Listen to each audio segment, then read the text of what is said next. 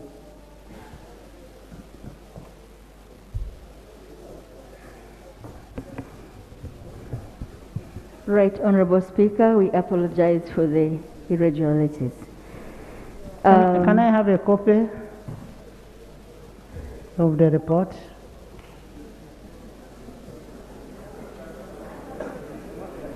At the moment here, I have the one I'm going to utilize.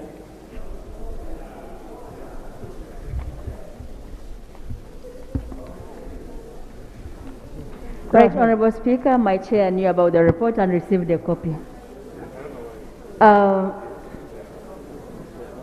There were 3 areas of dissent by the President, and we agreed on 2, and we only found 1 area of dissent. Right Honourable Speaker and colleagues, members of Parliament, we, the undersigned members of the Committee on Environment and Natural Resources, would like to state from the onset that we support legislation that provides legal effect to mining and minerals in our country. In the Mining and Minerals Bill 2021, maybe for technical reasons we shall have to correct someone, because the President replied to Mining and Minerals Bill 2022. In his letter it carried throughout 2022, that's technical, we may have to correct it somewhere. Was tabled and we discussed it as a committee, and pursuant of Rule 205 of the Rules of Procedure, on behalf of the undersigned members, I hereby present a dissenting opinion on the overall opinion of majority of our colleagues. The background of this, Right Honourable Speaker, is that this House passed the Minerals and Mining Bill on the 18th. 4 months after passing the bill, the President returned it to the House for reconsideration of those 3 areas. The areas of dissent, we dissent with the majority of the committee on only 1 ground. That is excessive and open-ended delegation of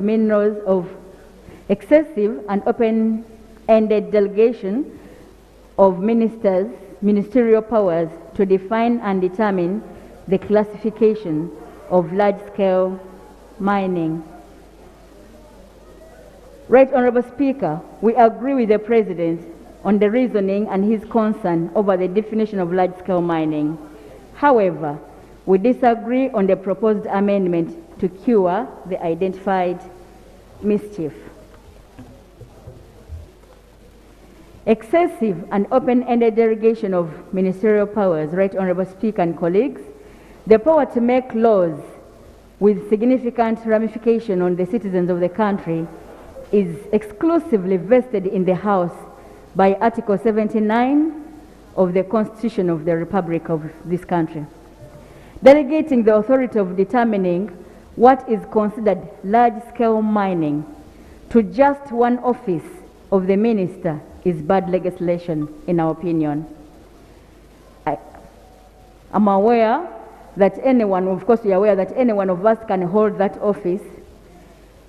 That notwithstanding, the inherent self-interest usually demonstrated by individuals holding public office is the reason some countries like Tanzania and Zambia have cured this dilemma by establishing a threshold in the Mining Act and throughout statutory instruments.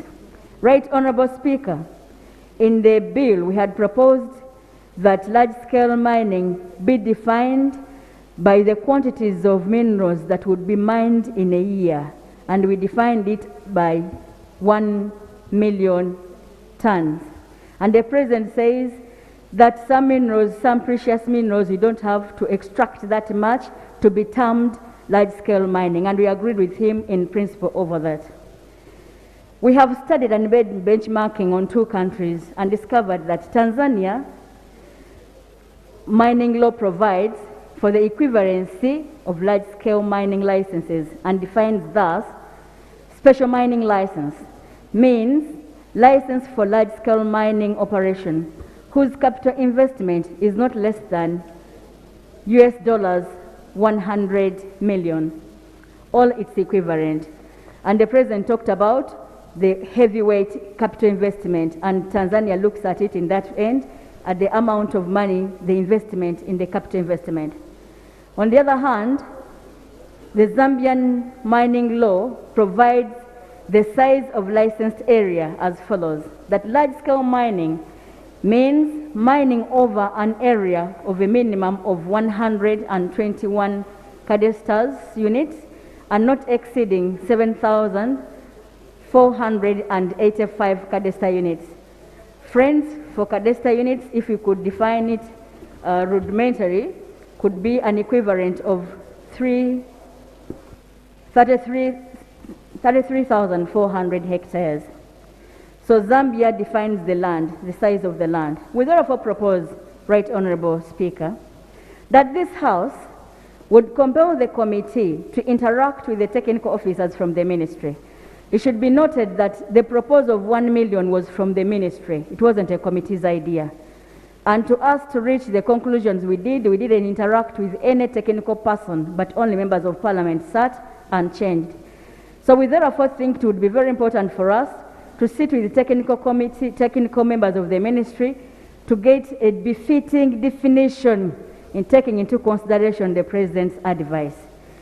We recommend that this House finds our proposal worth considering and accordingly allow the committee to scrutinize the said part of Clause 8 of the bill. Right Honorable Speaker and honorable members, we request you to consider and support the minority part in that effect. I submit. Speaker, I lay this on table and I again apologize for the... Please do lay. Honorable Chair.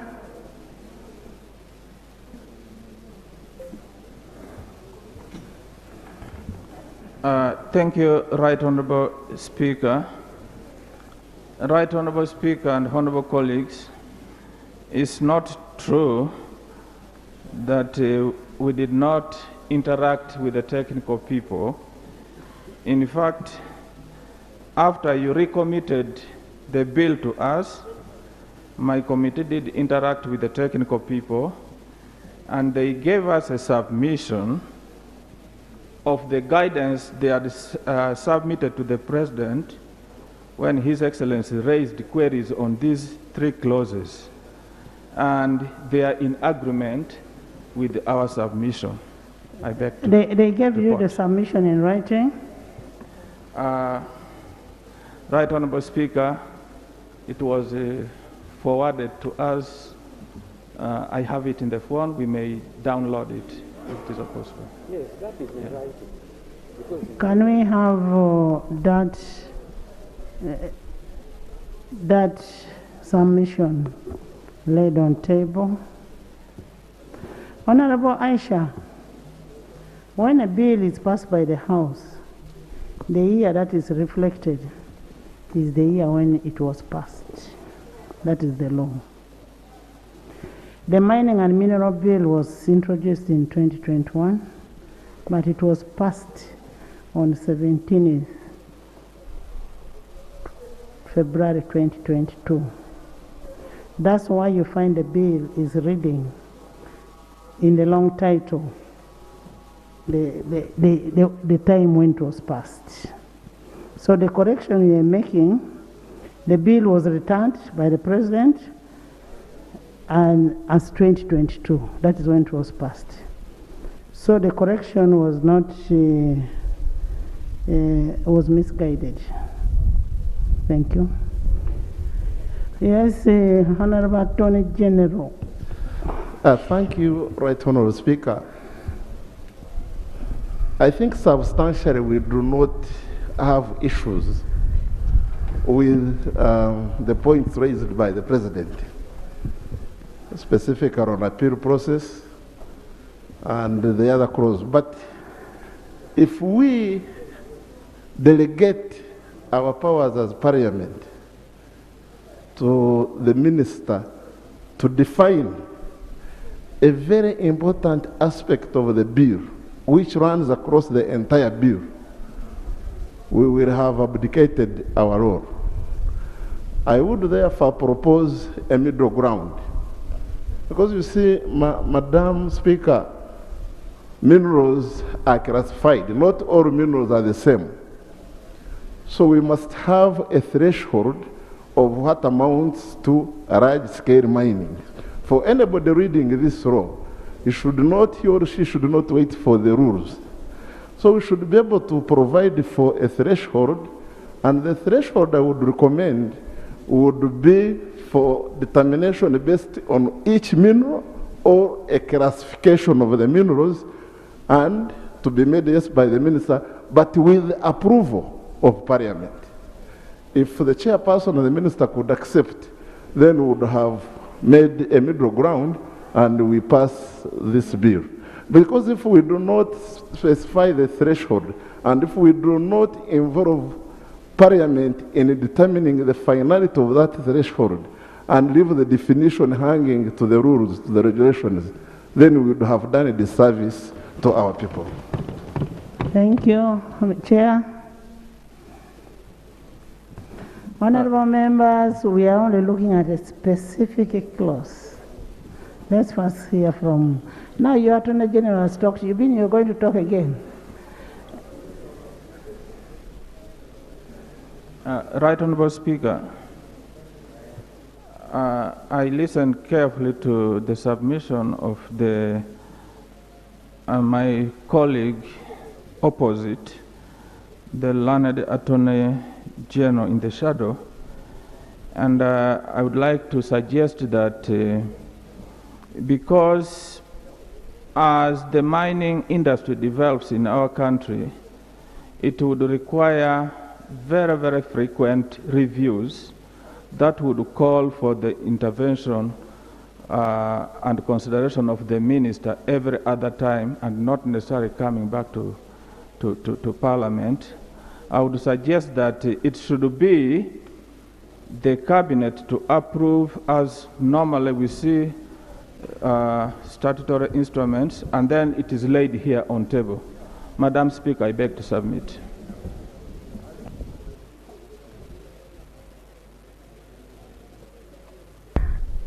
Patrick. Right Honourable Speaker, thank you so much. Right Honourable Speaker, I come from Kasanda.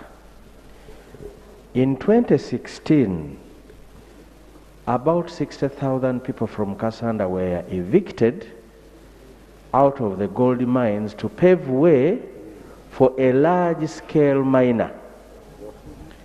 And that large-scale miner, Right Honourable Speaker, when the Ministry of Energy and Minerals took us to the data in Tanzania to go to look at who are the large-scale miners there and who are the small-scale miners, Right Honourable Speaker, the person that caused the eviction of 60,000 people in Kasanda was a small-scale miner in Delta, in Tanzania. So, Right Honourable Speaker, whereas the ministry had considered that that miner a large scale, in actual sense it was a small scale. So, Right Honourable Speaker, whereas the President is very right on the threshold or in terms of the value, I agree with him 100%. But once you leave this matter to the minister, you have done nothing in terms of legislation. We must define in law who do we call a large-scale miner, because then it will give us chance for investors who are coming here to just read our law, understand that this is the value if I want to enter at this stage.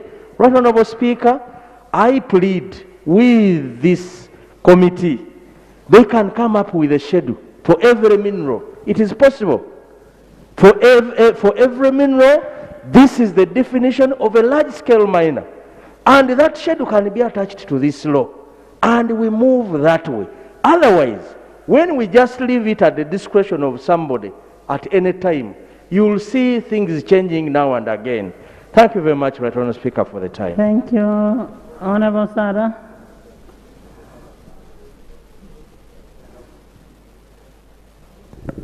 Thank you, Right Honourable Speaker. Right Honourable Speaker, I have carefully listened to both reports from the committee and the minority report. And what I want to say, Right Honourable Speaker, is that the mining industry in this country is just being developed. And as government, I was in this sector. And Right Honourable Speaker, my discovery was that this sector would be giving us trillions of shillings, much more than any other.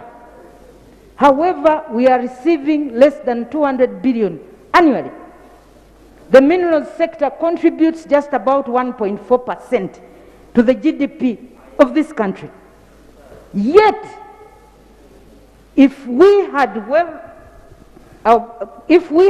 proper legislation, we would be receiving between 6 to 10% contribution from the minerals sector to the GDP.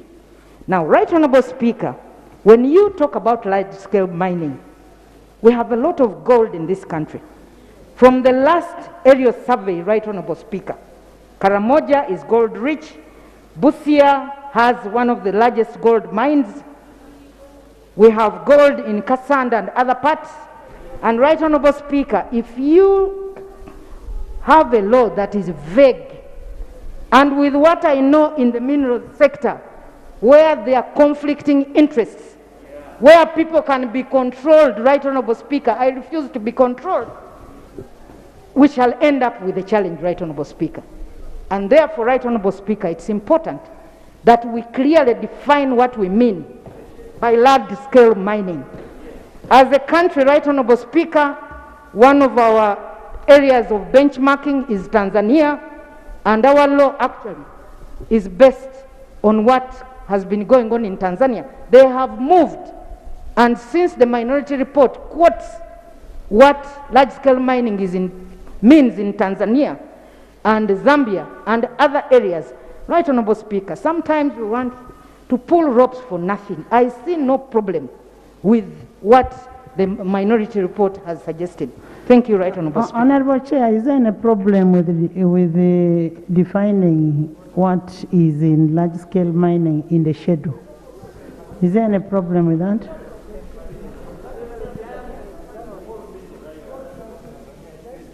Is there any problem with that, having a schedule that shows us what is large scale and what is small, is there any problem? No problem. Right Honourable Speaker, there wouldn't be any major problem except that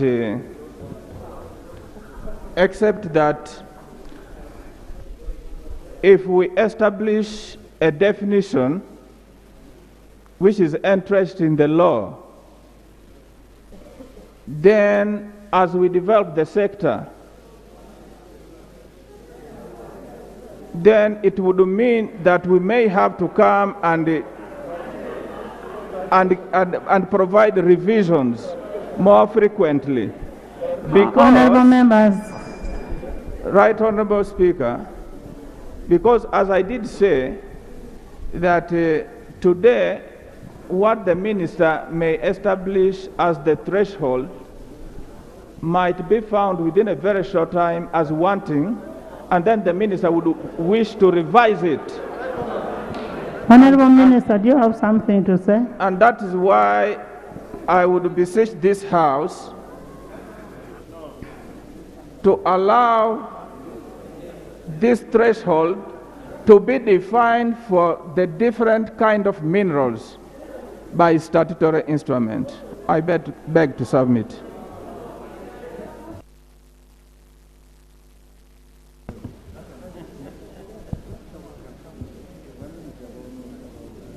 Madam Speaker, law under our rules. Law.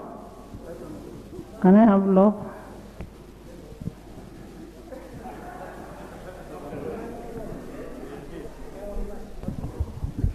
Right Honourable Speaker, thank you for your indulgence.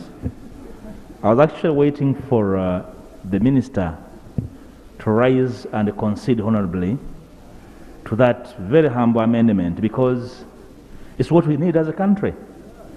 And there's all manner of danger to consider our positions as eternal, because at the end of the day we are legislating for posterity. The middle ground, Right Honourable Speaker, I would like to propose to the Honourable Minister in the House is that if the proposed schedule per mineral is a position acceptable, and clearly without endangering the legislation we are making, we would pass the amendment and ask the Minister to go and draft the schedule, bring it to the House for approval, Right Honourable Speaker. That will set our spirits and really legislate for posterity. The sector is growing, and when it's growing, it's very important to regulate. The sector is a growing child. A growing child is managed, not left to the whirlwinds to carry them. So the circumstances of what we are proposing now is related to the sector to be at large. And I believe the submission of the Honourable Sarah Pendi says it all.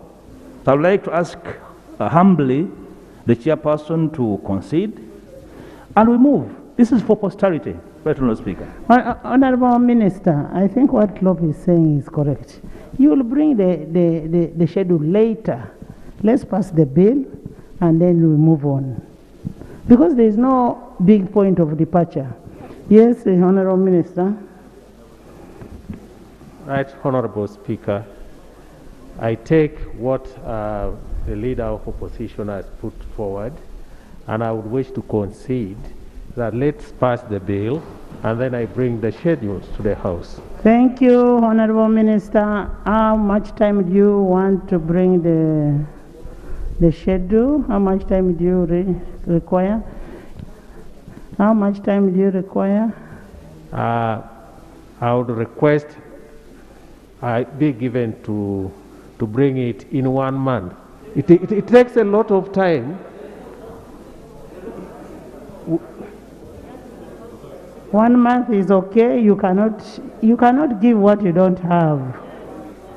Honourable members, I will put a question on the motion so that we can proceed to the bills with amendment to the bills committee stage to reconsider the specific clauses that constitute the grounds of the returned bill. I thought nobody talked. I now put a question that this House reconsiders the Mining and Mineral Bill 2022 as returned by His Excellency the President. Those in favor say and to the contrary, nay. With amendment, the ayes have it. Bills Committee stage.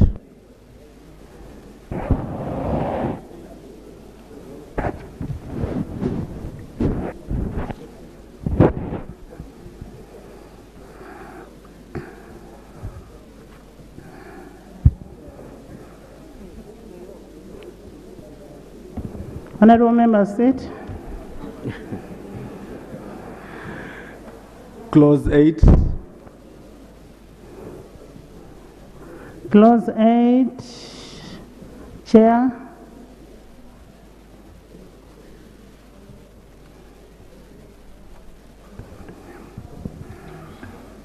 Right Honorable Speaker and honorable colleagues, now since it has been an agreed upon position, I need to reformat because this is what we have agreed is not what I'd prepared here. And so I beg to move that in terms of amendment of clause 8,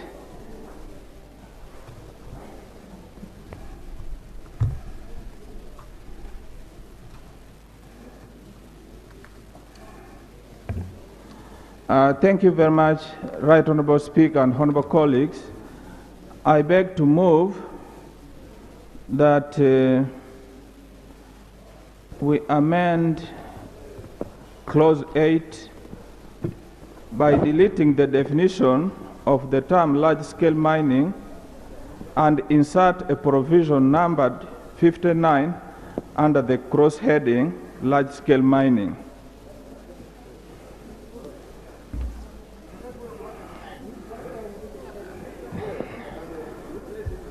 The justification for this is that clause 8 defined large-scale mining to mean the intentional mining of minerals in mechanized operations involving the excavation of large surface pits, sinking of shafts, driving of adits, and other underground openings with the limitations to extents of the mining operation dictated by the extent of the ore body and annual production volumes or throughput exceeding 1 million tons.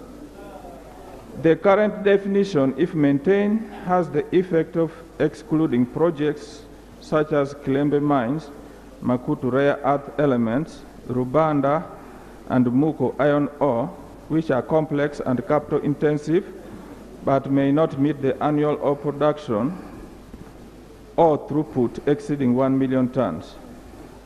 Right Honorable Madam Speaker and honorable colleagues, I beg to submit.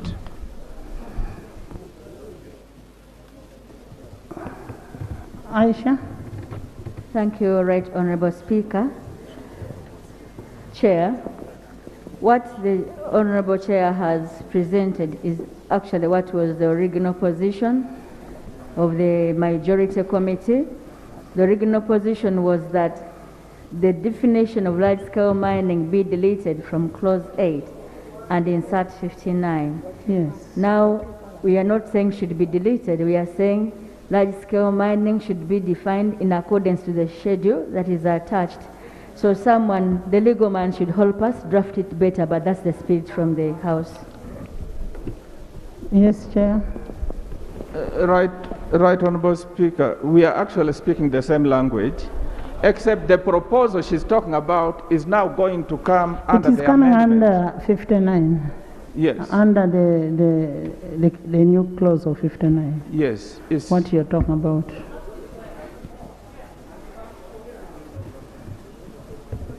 Chair, our rules are very clear when we are considering motions for reconciliation of bills that have been returned by the President. First of all, we addressed our minds strictly on the issues raised by the President.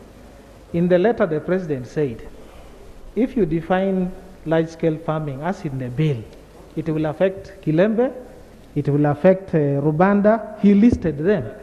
If that is his concern, we should then add a second clause and say, notwithstanding the definition, these projects are excluded.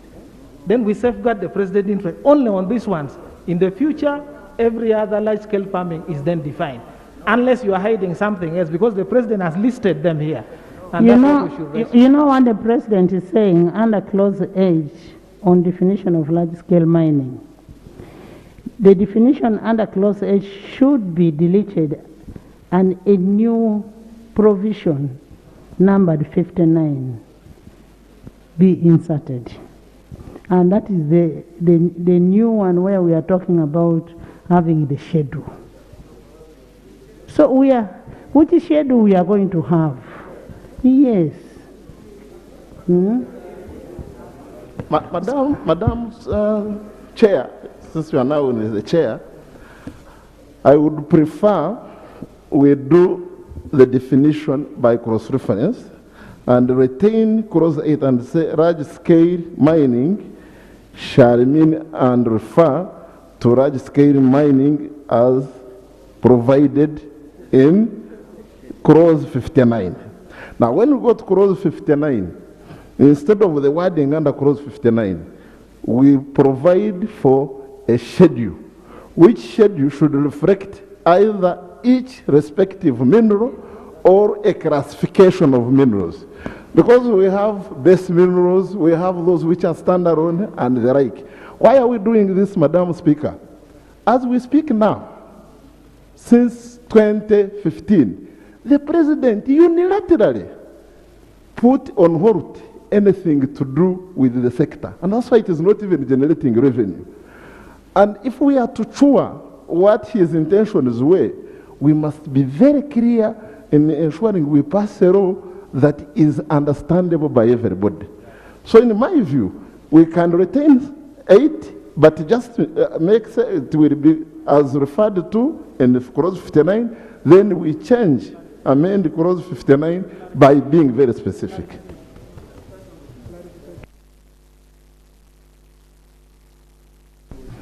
Honorable Minister.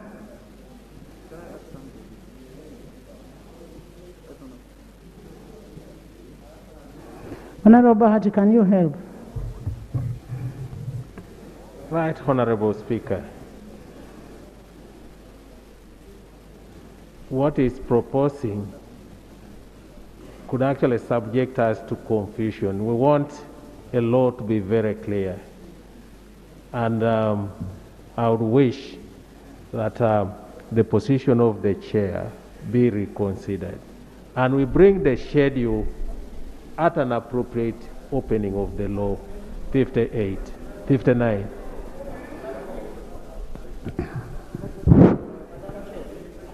Yes, Jonathan. Madam Chair, the clarification that the minister should provide to us is how that proposal is going to address the specific concern raised by the president about those projects. The president is not worried about large-scale miners in the future. He's worried about large-scale, in his thinking, large-scale miners who are already on the ground, and he has listed 6 of them. How do you protect them or exclude them from the other one? The minister should first clarify. I thought, Nathan. Madam Speaker, I am happy the committee met this morning. Unfortunately, it never invited the stakeholders to deal with some of the matters, because that's why the Parliament is raising them, because they are representing stakeholders, but we may not be very good. Madam Speaker, if you are saying that the minister should bring a schedule after 1 month, then we would have not passed the law. We shall have to wait for 1 month until the schedule comes, then we pass it together with the law. Failure to do that, we are just wasting time, and the minister has asked for 1 month. It will be an appropriate time for him to go and work on the schedule. As the committee, you go and reconsider some of the things, because in every law, there is an interpretation clause. An interpretation clause interprets what might bring a problem tomorrow. Even a B, it must be interpreted as far as possible. So, Madam Speaker, you can see the minister as he's speaking. He's saying, we shall fail to implement the law, as if he's the one who knows the law better. If he knew the law better, why don't you give us a schedule now? So, Madam Speaker, I would plead with you and the House that instead of doing something where tomorrow it will collapse on our head, we allow the minister, we allow the committee to go and do things again. We shall come to the committee. By the way, interested. Honorable Nandala, do you have any problem with deleting clause age on the definition of large-scale mining? I have no problem with deletion, but we talked of a schedule. Now that is clause 59. Perfect. If you want that us is to clause delete, 59. then, but Madam Speaker, what we are saying, that at the end, even if we do schedule clause 59, we will be waiting for a schedule because the schedule has to be part of the law. Honorable Katuntu.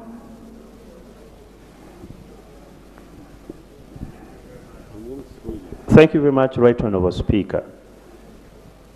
First of all, I would like to advise that we cannot legislate for particular projects, that we start enacting a law and says project X, Y, and Z. No, you can't do that. Honorable Katuntu, if you look at what the President said, the current definition, if maintained, has an effect of excluding projects such as. It was an example. Absolutely. So, Honorable Dur is talking about providing it with the law as an exception. You can't do that. What the President did was to give examples. We just legislate on principle. The Makot project, which is actually in my constituency. Why don't I've listened to you twice. Let me make my point. No, let me make my point also. Thank you. Thank you, my senior brother. I have to put the record straight. We have legislated here, and my brother has been part of it. When it comes to income tax, and we are exempting, we mention the projects. So it is not the first time that you are going to legislate for a particular project. I wanted that point to be clear. We have done it before, and we are going to do it again. Recently, we did for Bujagali. It was a project, it was mentioned here. Actually, that is taxation. And that's why we have a law on taxation every year. Because it changes literally every 12 months. You can afford to do what we did with Bujagali and others. But if you are talking about longer time legislation, we talk about principle. And what is the principle? We are talking about the threshold. If we say, I don't know who I'm speaking to. There is a disruption of the chair.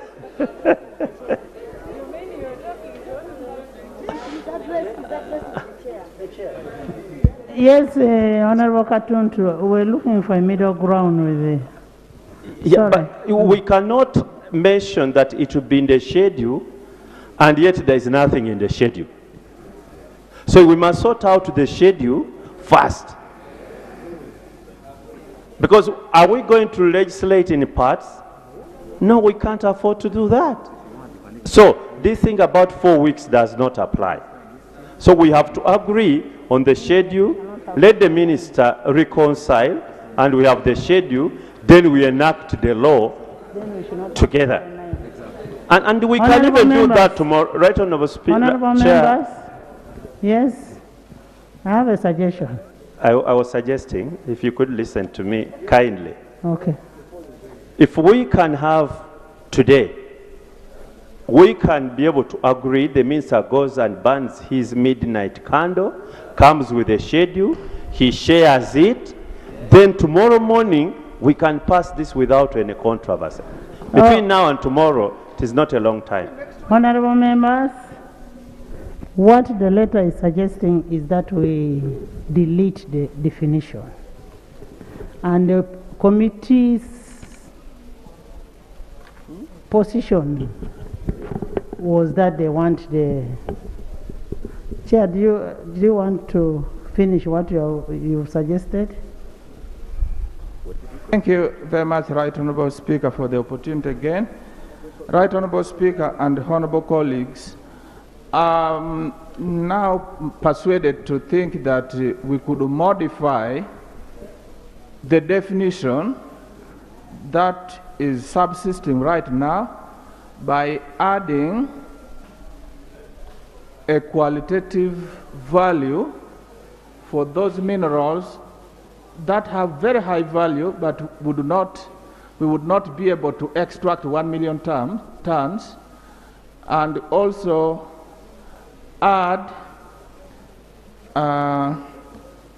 in terms of investment, we could also put a threshold, say like $100 million in terms of investment. So if we added all those to the definition, other than just defining the quantity in terms of 1 million tons, we would be able to cover the interests that the issues that the President raises. That is, what I'm saying is that we define large-scale mining to mean extraction of minerals to a threshold of at least 1 million tons, or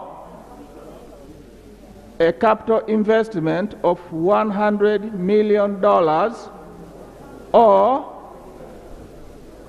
extraction of mineral to the tune of 100 million US dollars. Clarification, Chair. Submit. Thank you.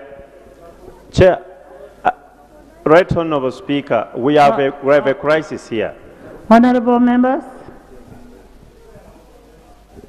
can I have a team to go and agree on this? Agree on this. Nathan, you wanted to say something? Thank you, Madam Speaker. I am at a loss. This is a very sensitive bill we have. It was supposed to have been enacted, but it comes back for consideration. You introduced it yesterday. Although you had an opportunity of getting to the committee, getting the bill. Now, you can see the minister fidgeting really. I would suggest to have a win-win situation. Let's have a day or two. Let these people go back and put things right and we'll move. Because the speed you are moving on the speaker. You're clapping your hands for no reason. We are going to finish the bill. This year. Fine. Do it, but we shall pay for the costs later. I thank you. We'll finish the bill. Can I have Minister, Chairman, Honorable Bahati, Katuntu, Winifred? Me? Winifred and Oshabe. Go and... What about me? Chair, also me.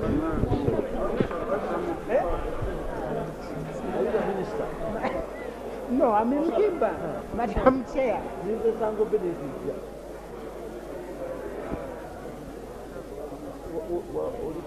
Oshaba kolangani zasigala.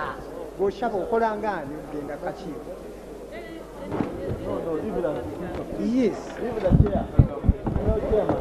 Chairman, I'm chairman. What fucking morning, what? Chairman, fucking morning. What can be in America, baby? You carry. Go.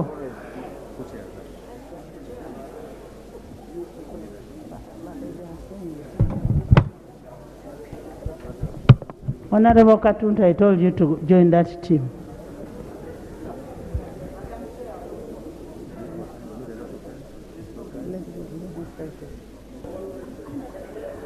Can we have the next item? Item 6, motion for resolution of Parliament urging government to prioritize interventions into the nodding disease syndrome in northern Uganda.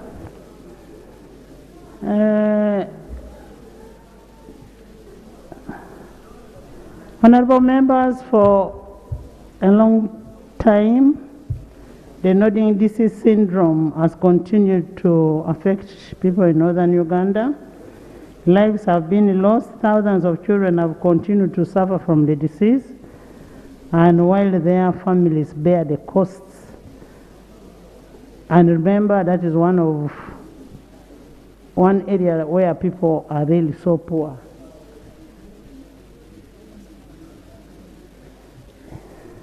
Honorable members, can we first resume the House?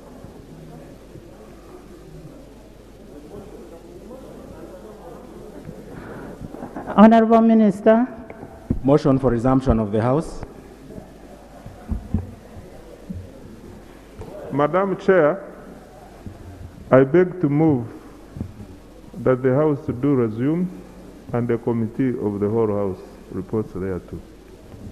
I put a question that the House does resume and the Committee of the whole House reports thereto. Those in favor say aye, to contrary nay.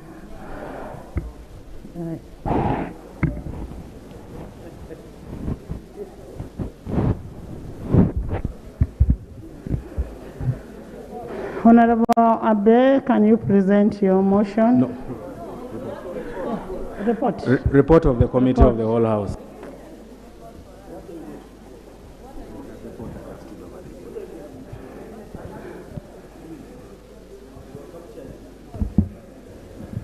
Right Honorable Speaker, I beg to report that the Committee of the whole House has considered the mining bill and stood over it. Motion for adoption of the report of the Committee of the whole House. Right Honorable Speaker, I beg to move that the report from the Committee of the whole House be adopted. I put a question that the report of the Committee of the whole House be adopted. Those in favor say aye, to contrary nay. The ayes have it. Item number 6, motion for resolution of Parliament urging government to prioritize interventions into the nodding disease syndrome in northern Uganda. Honorable Abe.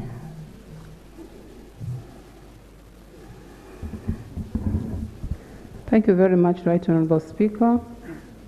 This is a motion for resolution of Parliament urging government to prioritize intervention into the nodding disease syndrome in northern Uganda under Rule 56 of the Rules of Procedure of Parliament. Right Honourable Speaker, whereas Objective 14 of the National Objectives and Directive Principles of State Policy provides that the state shall endeavor to fulfill the fundamental rights of all Ugandans to social justice and economic development, and shall, in particular, ensure that all developmental efforts are directed at ensuring maximum social and cultural well-being of people, and that all Ugandans enjoy rights and opportunities and access to education, health services, clean and safe water, work, decent shelter, adequate clothing, food security, and pension and retirement benefits. And whereas Article 34(2) of the Constitution provides for the rights of a child not to be deprived by any person of medical treatment, education, or any other social and economic benefit by reason of religious or other beliefs.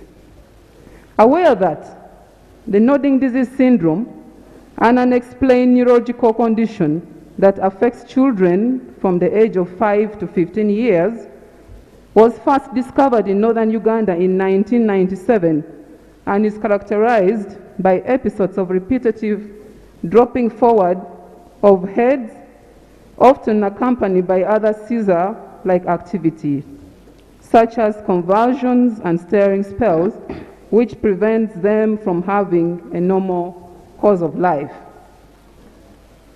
Further aware that the nodding syndrome disease is not a new subject of debate in the Parliament of Uganda. In the 9th Parliament, on 10th May 2012, the Minister of State for Health presented a ministerial statement on the intervention made into the nodding syndrome disease, indicating that the different task force at national and district level, led by Office of the Prime Minister, was set up to combat the disease. Cognizant that there were a number of interventions in the 10th Parliament in a bid to alleviate in nodding disease syndrome and its effects to weed. A, on 12 September 2017, Parliament adopted a report on the Committee of Gender, Labour and Social Development on the nodding disease syndrome and resolved that the Centre for Disease Control should carry out comprehensive research on the disease. Agricultural interventions measures be introduced by the government to assist affected families and rehabilitate centers for victims to be set. B, on 14 March 2018, the Minister of Health made a statement on nodding disease, indicating that the Ministry of Health continued with comprehensive case management and increased the number of health facilities receiving medicine in the affected districts in order to take services closer to the people. C, on 28th of March 2018, Parliament authorized government to spend additional over 1.3 billion for revitalization of the interventions for nodding syndrome in northern Uganda. Concerned that despite interventions made so far, the number of affected children remains high. The number of cases now stands at 1,449 in Kitgum district alone. And yet the mental health department in Kitgum district is understaffed and unable to carry out outreaches so as to assist the victims. Further concerned that despite the research that has been carried out, there is no medical explanation of the cases of disease, which still remains a mystery, and as such, the exact medication to administer is still unclear. Now, therefore, be it resolved by this House that government, one, ensures the appropriate utilization of funds allocated towards nodding disease syndrome. Fast track the operationalization of the existing rehabilitation centers and training of medical personnel to assist victims of nodding syndrome. 3, facilitates and intensifies research into the nodding disease syndrome in northern Uganda. And also, Right Honourable Speaker, we request that government provides food reliefs, shelter to the affected families. As I speak to you now, Right Honourable Speaker, there's an NGO called Irene Gleason's Foundation that has taken the mantle to spearhead mobilization for food items to support these families. But it would have been better if the Office of the Prime Minister takes on this and provides these affected families with adequate support, because as you noted earlier, the parents of these victims can hardly do any productive activities. And these girls, when left alone, you'll find that they have been raped, others are defiled, and you can imagine the situation when you see someone with a nodding disease syndrome, a young girl who is again carrying pregnancy. It's really touching, Right Honourable Speaker. We need a structured system, a quarterly support being given to the families, and we pray that government takes this seriously. Right Honourable Speaker, if these interventions are met, it would be of great help to these Ugandans. I thank you. Thank you so much, Honourable Bear. That's what I was going to ask you, if you're going to speak to your motion. But you've already spoken to it. Is it seconded? Seconded by Honourable Ojara Mampendusi. Seconded by Musomesa. Honourable Nathan Nandala. Honourable Margaret. Is that Timot? Wakaima. Hanifa is there. Mr. Coffeeman. Abed. Achayo. By the whole house. Nodding this is really a serious thing. By Lob. First, second, a Lob. Lob, you're seconding. Yes, speak to it. Thank you, Right Honourable Speaker. I want to thank my sister for the courage and hindsight.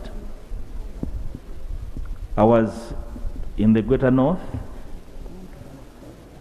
last year.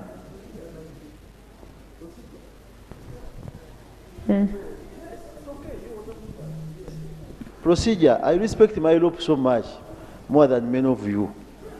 Right now, Speaker, I know when a member moves a motion, he has room to speak his motion to support honorable members. Honorable member, I want to tell you I have a motion with me. She read the motion and she spoke to it. Now the seconders are the ones speaking. Unless you want to tell me you want to come and start chairing to define most obliged, most obliged. She has spoken to her motion. Thank you, Right Honourable Speaker. Strictly in September last year, I toured the Great North.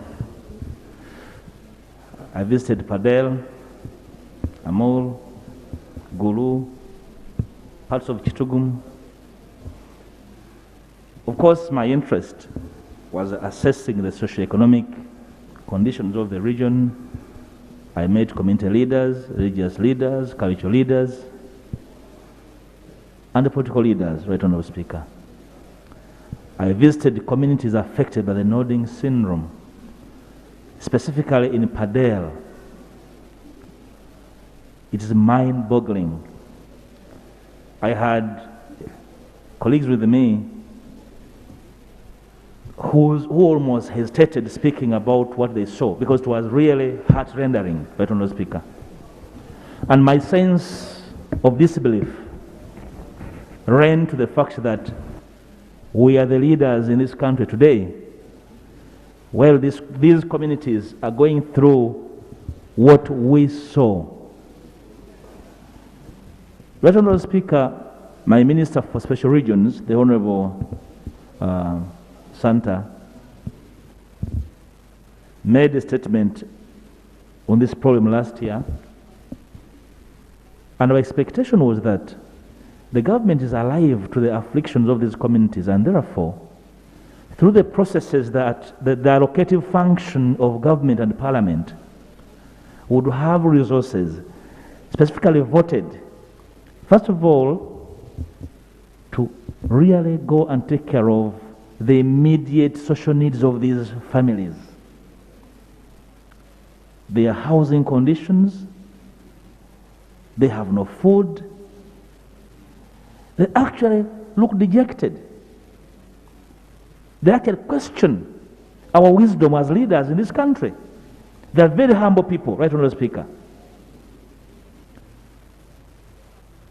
The Prime Minister took leave earlier, should have been here to probably assure this House that a government of 36 years is aware of what is going on in this region. Because, Right Honourable Speaker, these families can hardly take their children to school.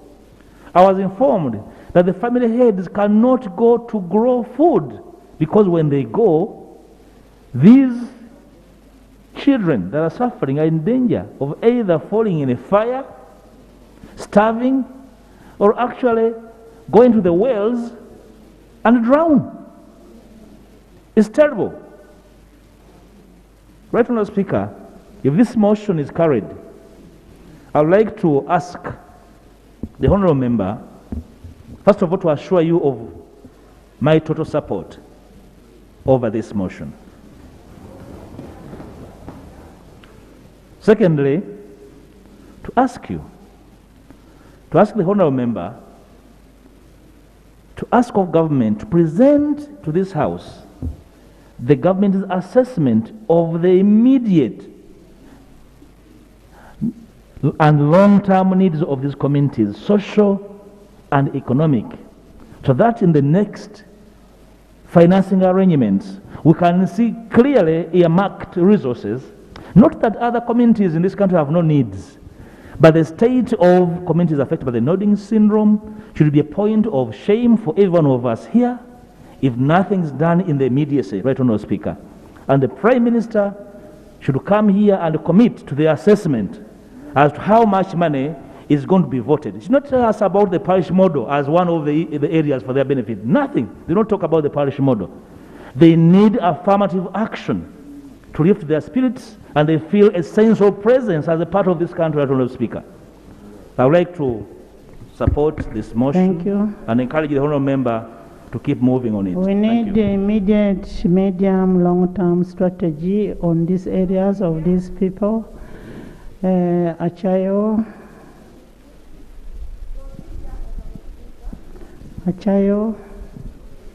Thank you, Madam Speaker. I'm Achayo Juliet Lodou, MP Ngora County. I further rise to support the motion. It is ethically, socially, economically, and politically imperative for government to make deliberate efforts to prioritize interventions into the nodding disease syndrome the way it prioritized immunization against diseases in children, so that our infants are as healthy as they can be. Reason being, number one, the over 3,000 children suffering from the nodding disease syndrome are being an overwhelming burden to the caretakers who are themselves being the extreme poverty. Number two, children are the greatest hope for the future. Every nation, developed or developing, bases its future on the health and well-being of its child population. Neglecting children means wasting a supreme national asset, and it is a loss to a nation as a whole. It is in this spirit, Right Honorable Speaker, that the Constitution of Uganda guarantees special protection for the children. Children's health is our nation's wealth. I beg to submit. Thank you, Honorable Chair, Honorable Ojara Mapendusi. What is procedural matter do you have?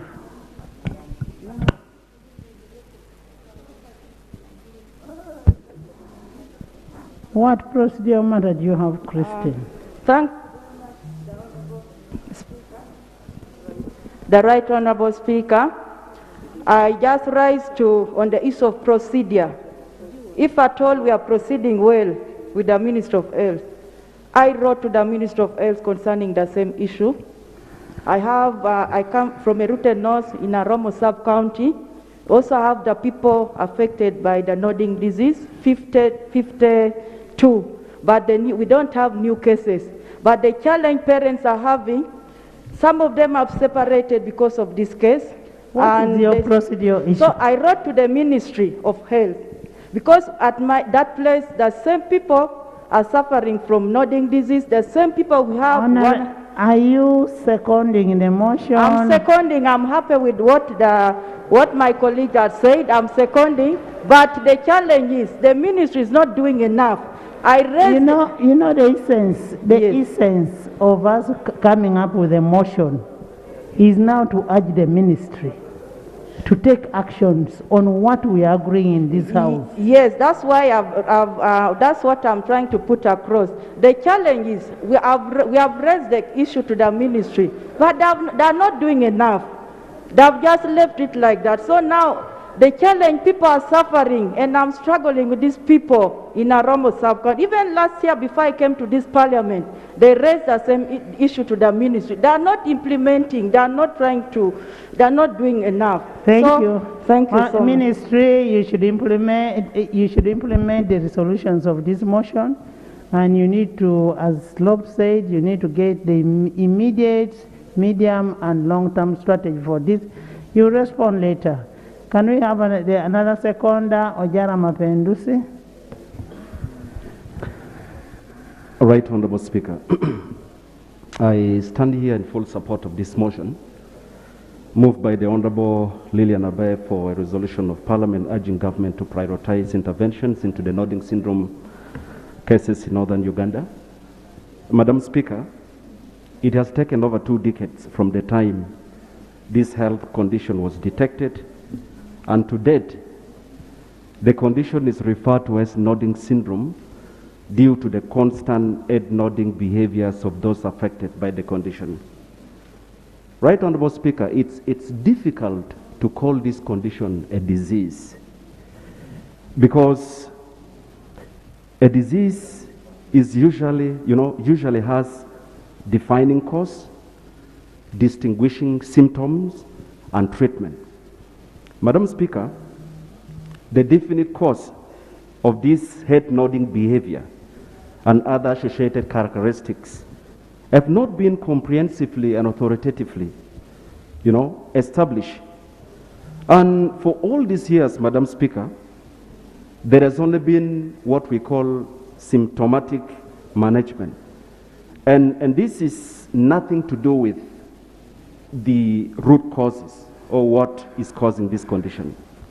Right, Honorable Speaker, because of this condition, this condition causes gross physical deformities, generalized wasting, Yes, there's a procedure and matter. profound cognitive impairment. There's a procedure matter.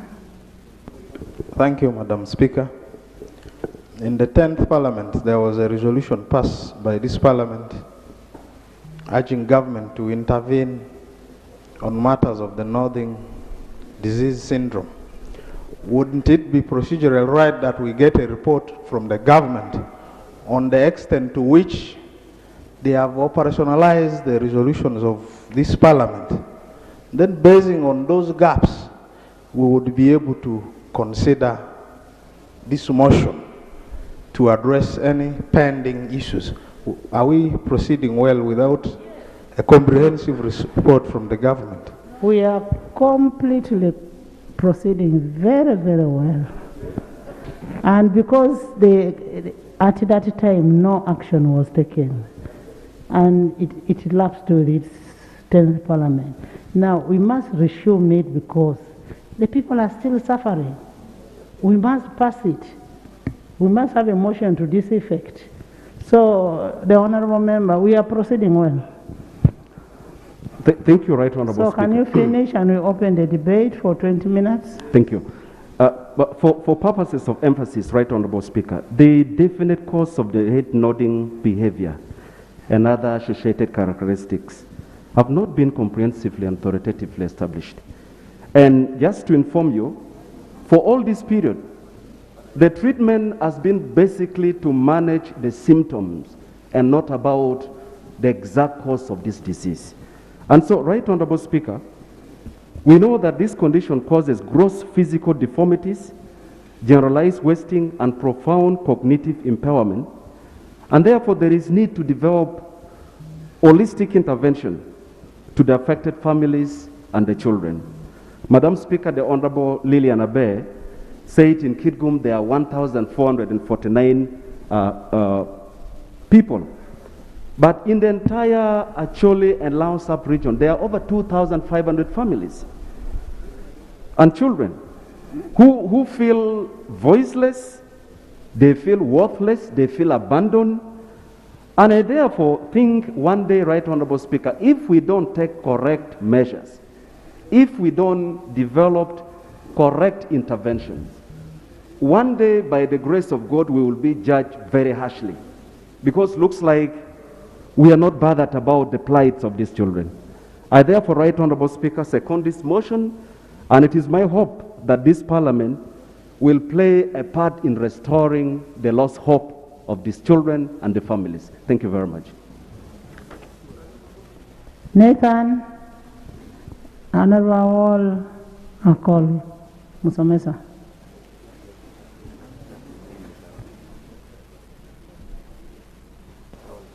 Madam Speaker, thank you very much. I was looking for my report, and this report was debated about the nodding syndrome. I was expecting that the Minister of Health would be here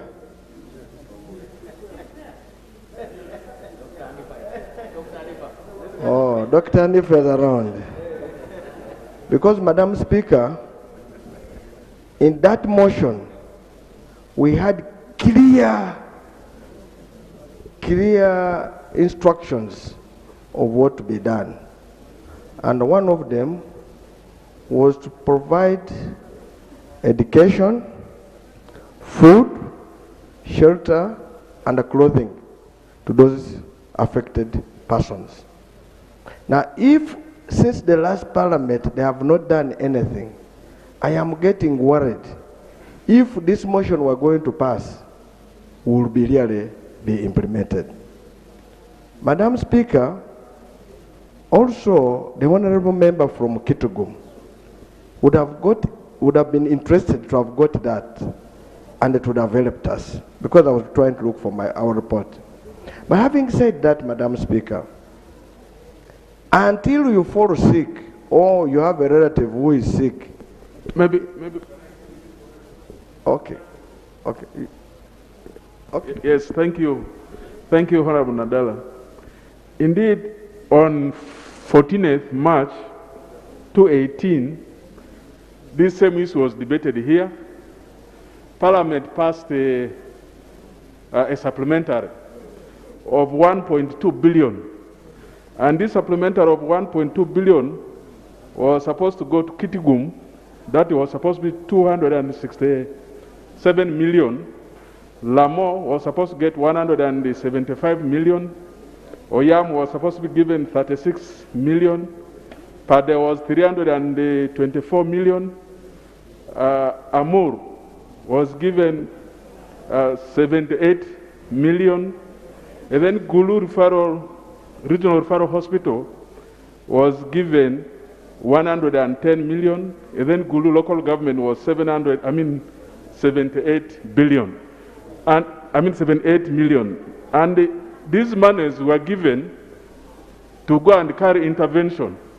But then, just like what she has raised in her motion, that government should ensure that money is given to handle the issue of nodding disease should be well managed. Before this money was approved as supplementary, government had advanced 73 million. But then with this 73 million, there was challenge. This money was not what? Accounted for. Also, when this 1.2 billion was advanced, much of this money went to allowances, facilitation, and coordination. And yet, then, the challenge raised here was that this nodding disease was associated with malnourishment.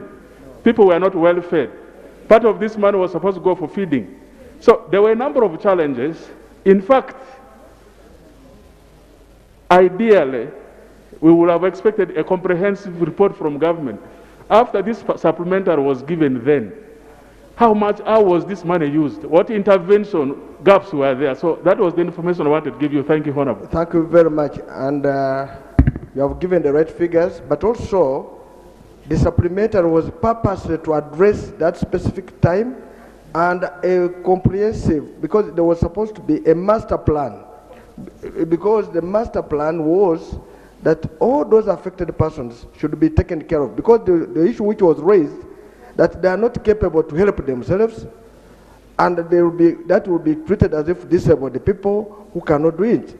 So, Madam Speaker, that's the reason we are raising this, and I want to ask the minister, maybe when she gets up, Dr. Hanifa from African Parliament, if you really have this report and the plan for dealing with the nodding disease, because I was raising an issue, until you have a sick person, some of you, or yourself have fallen sick, is when you will know the pain.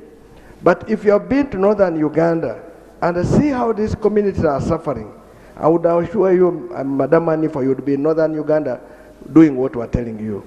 You would not have waited for the motion to come here and then you come to respond. Finally, Madam Speaker, these diseases are serious. There must be a real comprehensive plan, and I think Parliament should have a budget separate, put aside to deal with specific diseases which are not in our normal setting. Recall COVID came. In fact, many people made money out of COVID. Many people also died who never benefited from the money. Honorable members, let's be... But I'm just making just one quick one, Madam Speaker. And the CDC was even tasked to get this control disease to help us. But we should as Parliament have a permanent, I think, emergency fund to... Honorable Hall. Right Honorable Speaker, thank you very much. I would like to completely support this motion brought.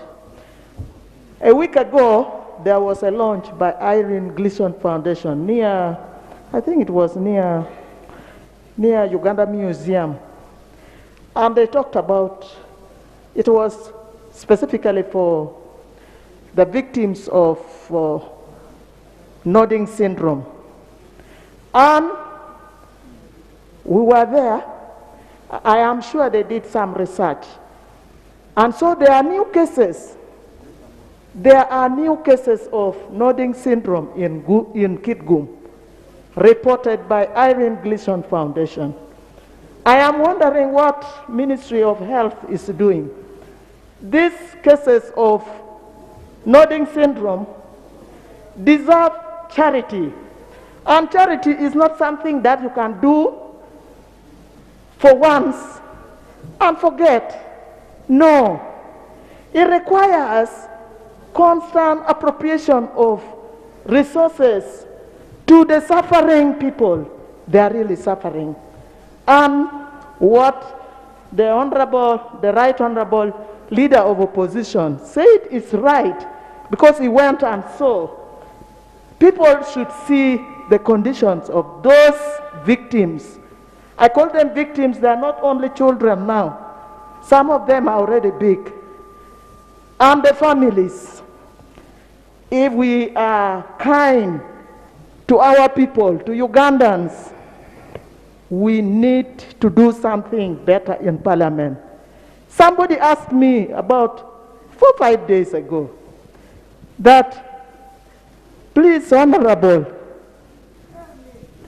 do you have something to, Right Honorable Speaker, let me just say this, that do you have something you are going to give to these nodding syndrome victims in Parliament? I told him no. Then he said, yes, you are right. We need to do something ourselves, fundraising. So it is a shame for this Parliament to completely forget the nodding syndrome victims. It is not a shame for this Parliament. It's not, this Parliament is not executive. Okay. We are not executive. To the executive then, Right Honorable Speaker, then to the executive. It is a big shame. It is something which has always been there. Thank you. Honorable Minister, maybe you will need to have this in mind. Do we have a fund that has been appropriated in the financial year 2022-2023 for these victims? And then under innovation, is there a study being taken to understand the cause of this sickness? Because we are putting money under innovation, is there a study being done to understand what the sickness is, what is the cause, what can be done to reduce it? Yes, I call. Right Honorable Speaker, I happen to be in the field in northern Uganda, and there are some figures which were given to me in this case related to the nodding syndrome. Unfortunately, Lira or Lango sub-region was not included. As we talked from the beginning of the problem up to now, the cases reported is 2,094. Pade is 2,967. Lamore is 347. Gulu 330. Omoro 288. And Amoro 66. And so far, out of these reported cases, 545 have died. And those who are sexually abused, 606. Those who have given birth after the rape, 516. And the victims whose parents are also victims, they are actually 67. And there are new cases reported, 5 of them. And when ministry went to the field in Kitgum only, 4 was confirmed to be nodding syndrome problems. When I was over radio station last Saturday, one person called from Aromo sub-county in Lira and said there is a new case So when you are saying there is no new case, the members are reporting from the community, there is one new case. And that person calling was a VHT who gave me this information. Honorable Speaker, I managed to read from Center for Disease Control their report on nodding syndrome. They are trying to rule out the black flies, which actually the Ministry of Health is saying it is the cause of the problem. I therefore want to amend the prayer from the motion that let the Ministry of Health lay on table the report from Center for Disease Control, so that we know if there is something being hidden. Because as we talk, this problem is actually in areas affected by the war. According to Center for Disease Control, it is in Uganda, in northern Uganda, where there was a war. It is in South Sudan, where there was war. Also, it happened some time back in Tanzania, where there was war. So we need to handle this issue seriously as a country, and I think it is important that Honorable Lilian Abe brought it now, and I think this 11th Parliament should do things in a different way. For a short-term procedure or method of solving the problem, we need immediately the food items to these people. And the number is not very big, can be handled by the government. And then we have to come up with the medium-term and the long-term method. Honorable members, let's not repeat what has already been said. Thank you, Right Honorable Speaker. Msomesa.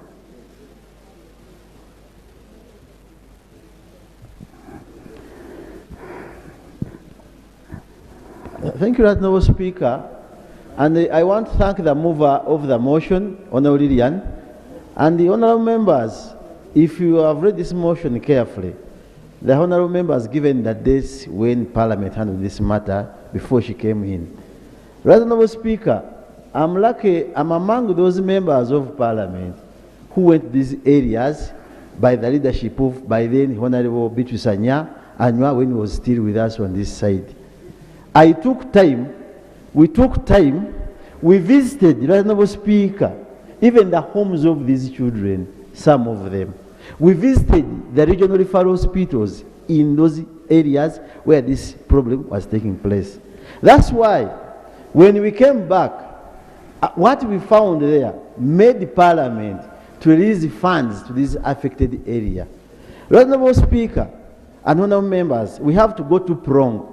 One, we must, all Right Honorable Speaker, through you, with your powers, you have to direct the Auditor General to go and investigate all the funds that we are sent to this region, as we give them more funds as Parliament. The challenges in this area, we saw, the doctors, all the experts were saying that there was even, they were thinking of a certain fly that would have been causing problems.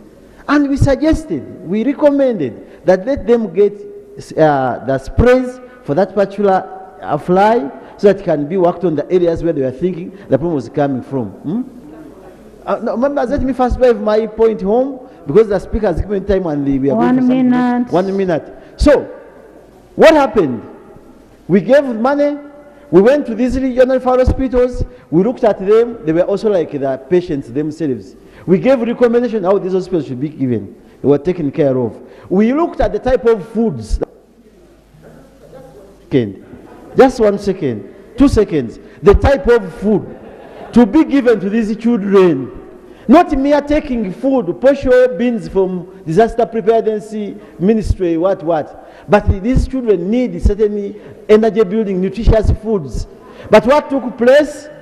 The vouchers, when I already and there was, you were a bit reluctant to come out directly. The vouchers stole the money. They ate everything. That's why Honorable Zima was giving the facts of those figures.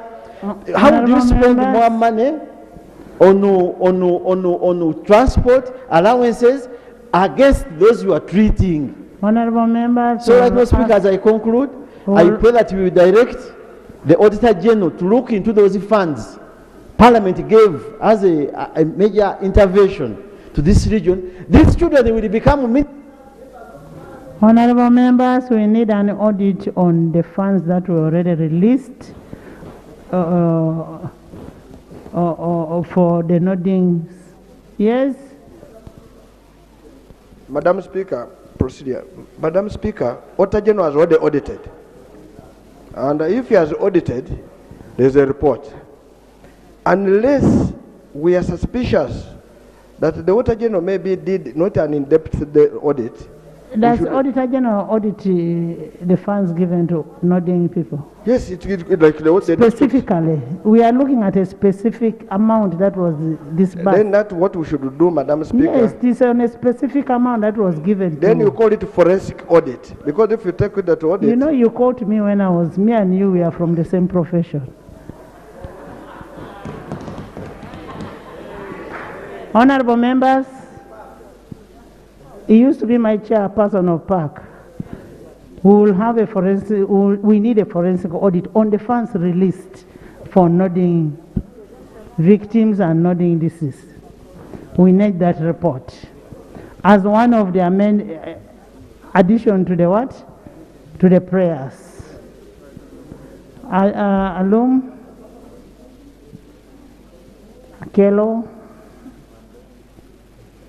Akelo, members, you will speak. Those who will not speak will speak in the next one.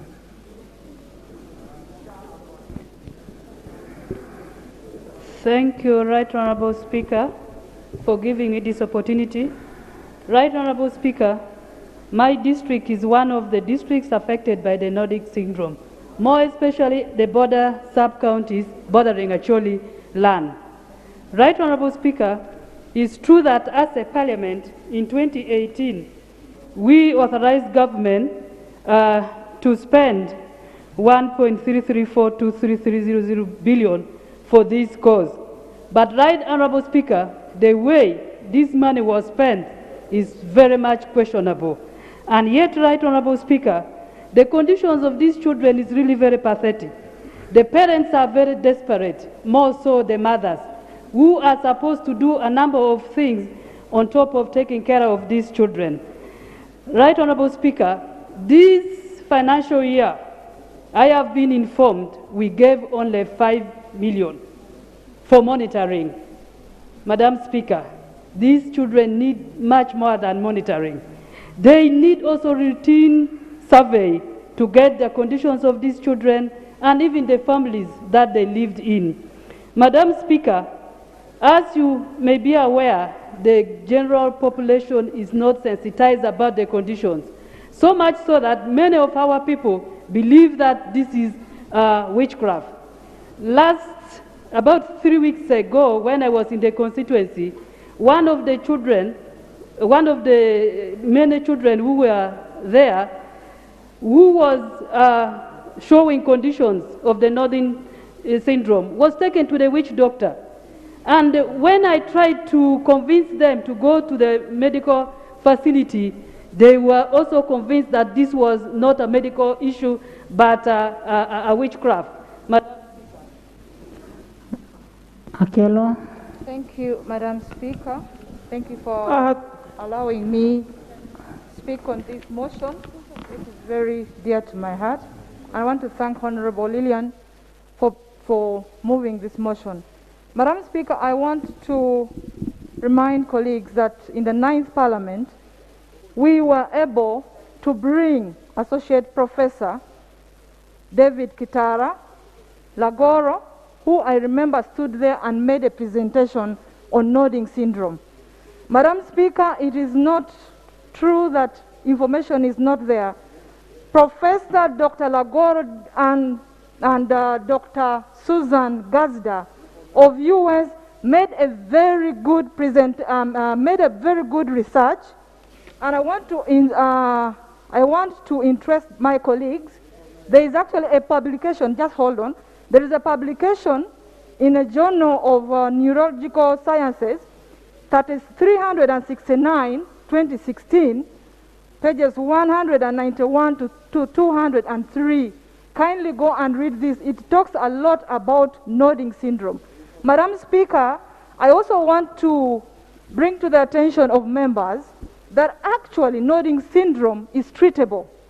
This is because Dr. Susan Gazda, who is an American, who started Hope for Humans, which was in Odek, had a facility where they would treat these children, rehabilitate them, and they would go back home.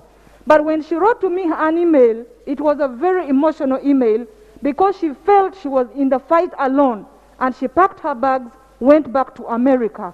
And she said this disease is actually treatable. I can testify that so many of the children who went through these centers were treated and given the right food, actually got out and were okay. Madam Speaker, thank you so much. But in Amoro, I was also saddened that a family had 5 children, just one family had 5 children with the same condition, and that is the nodding syndrome. I pray that members, we support this cause and that we see that there is a specific allocation for this problem in our budget year in, year out, so that we stop. I give you the information, Doctor. Thank you. Thank you. Gilbert. Thank you, Right Honourable Speaker. Right Honourable Speaker, I would like to appreciate Honourable Abaye Lillian for this very important motion.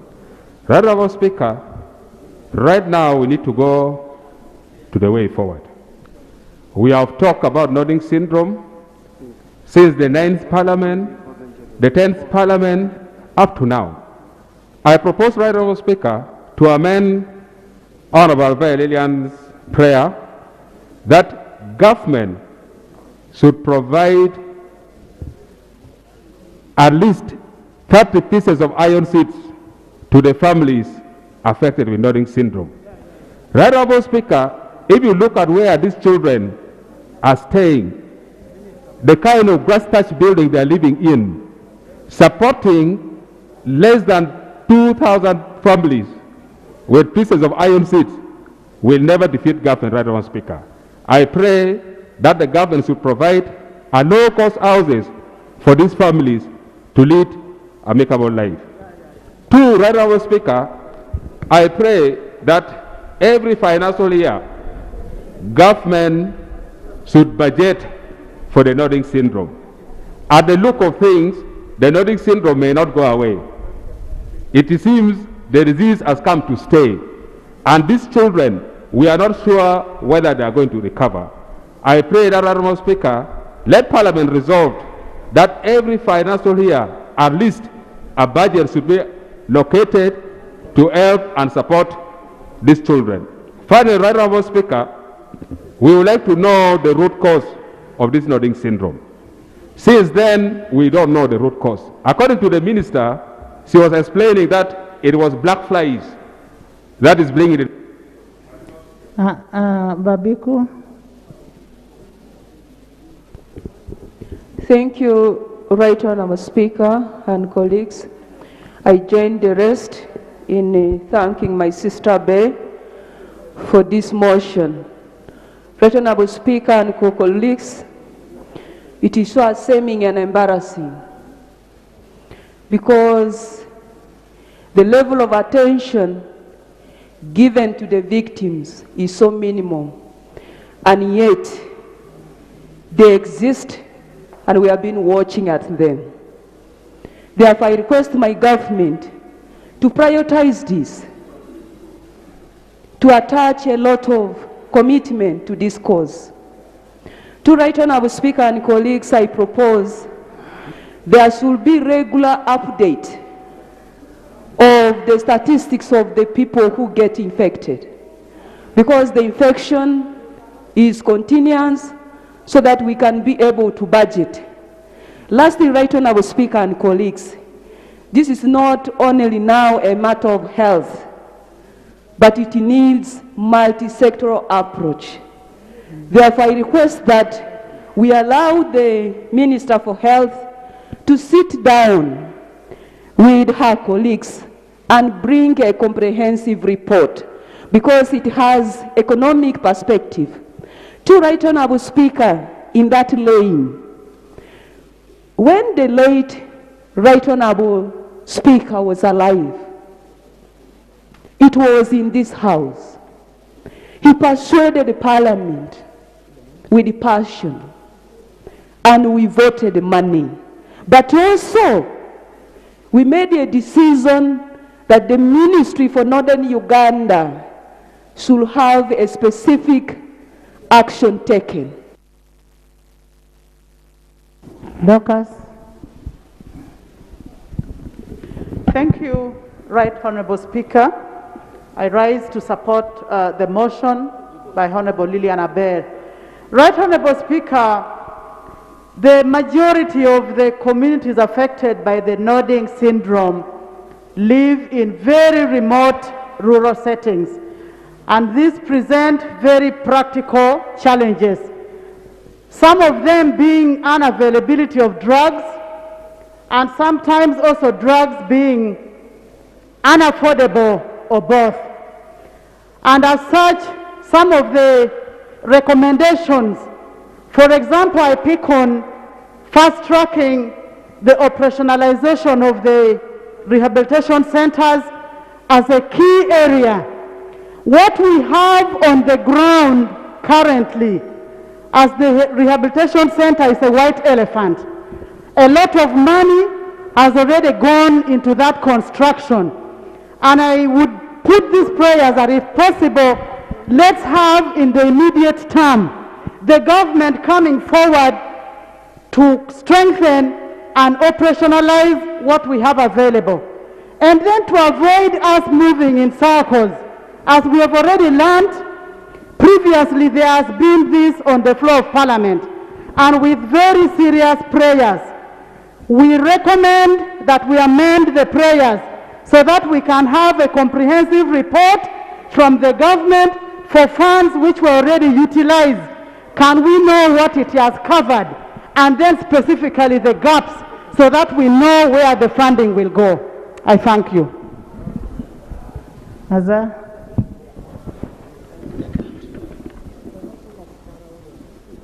Thank you very much, Madam Speaker and my dear colleagues. Now is the time to be practical about the issue of nodding syndrome disease. Can we have isolation centers?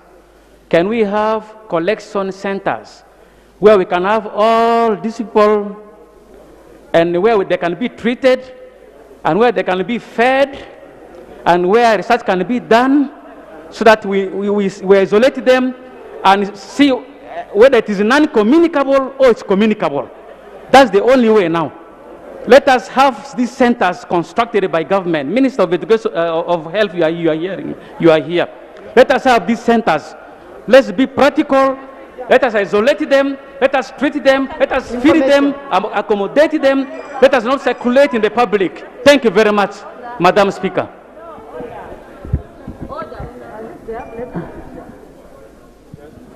What is the problem?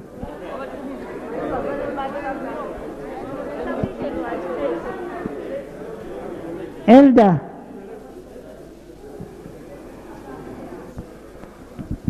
Thank you very much, Right Honorable Speaker.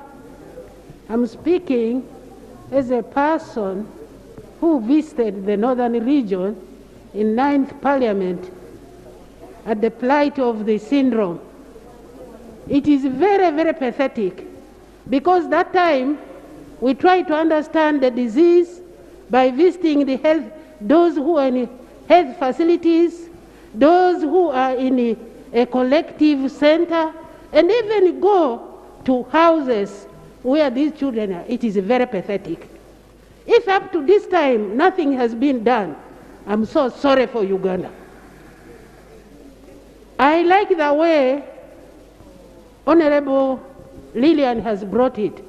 She gave short-term, medium-term, long-term, and amongst these things, she mentioned something about research.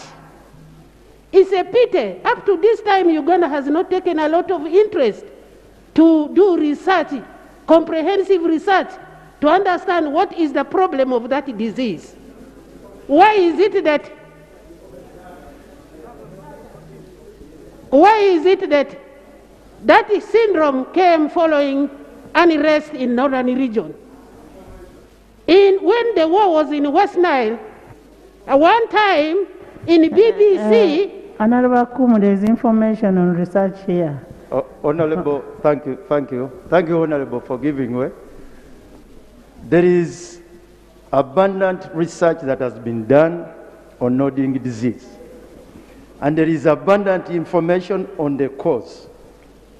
The disease is caused by a filarial worm, and there are proteins associated with that worm. That worm is carried by a fly called the black fly, Simulium. It breeds in waters that are running. When you go to the north, you will find that disease associated with that. What I'm surprised, why the Ministry of Health is failing to take the necessary steps, first of all, to deal with the black fly, and also to treat people with onchocerciasis, which is a filarial worm infection, so that our people are helped. What we are talking about here are the syndrome, as if people are saying there is abundant research that has been done. The Americans have done it in the National Institute of Health, and they have produced good information. I want to inform you. Thank you for the information. And we need to differentiate the nodding and epilepsy. Let's not mix it. In fact, when you look at these children, you'll find that disease has affected their muscle, it has affected their mental capacity, it has even affected their eyes. They know, these children who are suffering from the disease, the eyes look quite differently. But that research, I wish they could tell us what can Uganda do in order to avert this problem. If I'm hearing that more children are coming on, then it is really a grave information. A grave problem in this country. One of the things we should emphasize here, the research results should be used. One, to stop the disease. Two, a lot of attention needs to, because those children, when I look at them in medical terms, the only thing which is remaining for them is when do they die? I'm telling you, some of the mothers cannot even go that far. They need to be with these children all the time. It's a lot of problem. Hence, I totally agree with this motion, and the families need to be helped.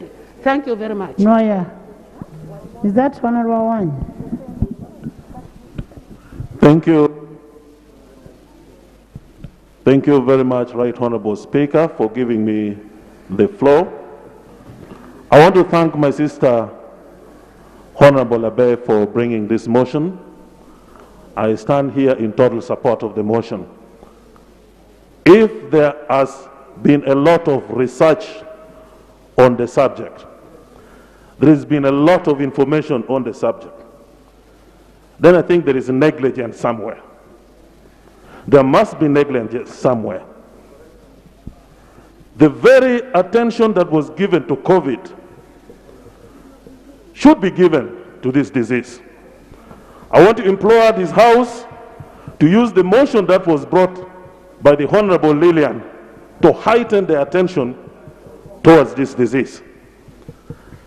And let this research that we have been talking about here not just be limited.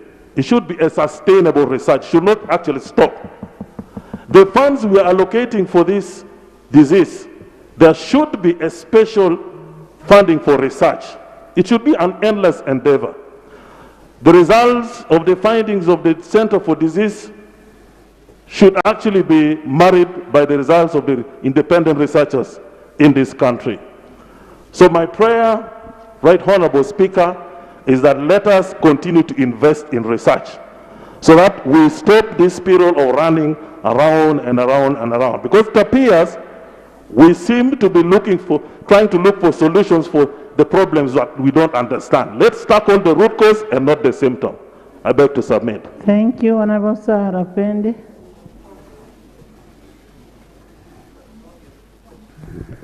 Thank you, Right Honorable Speaker.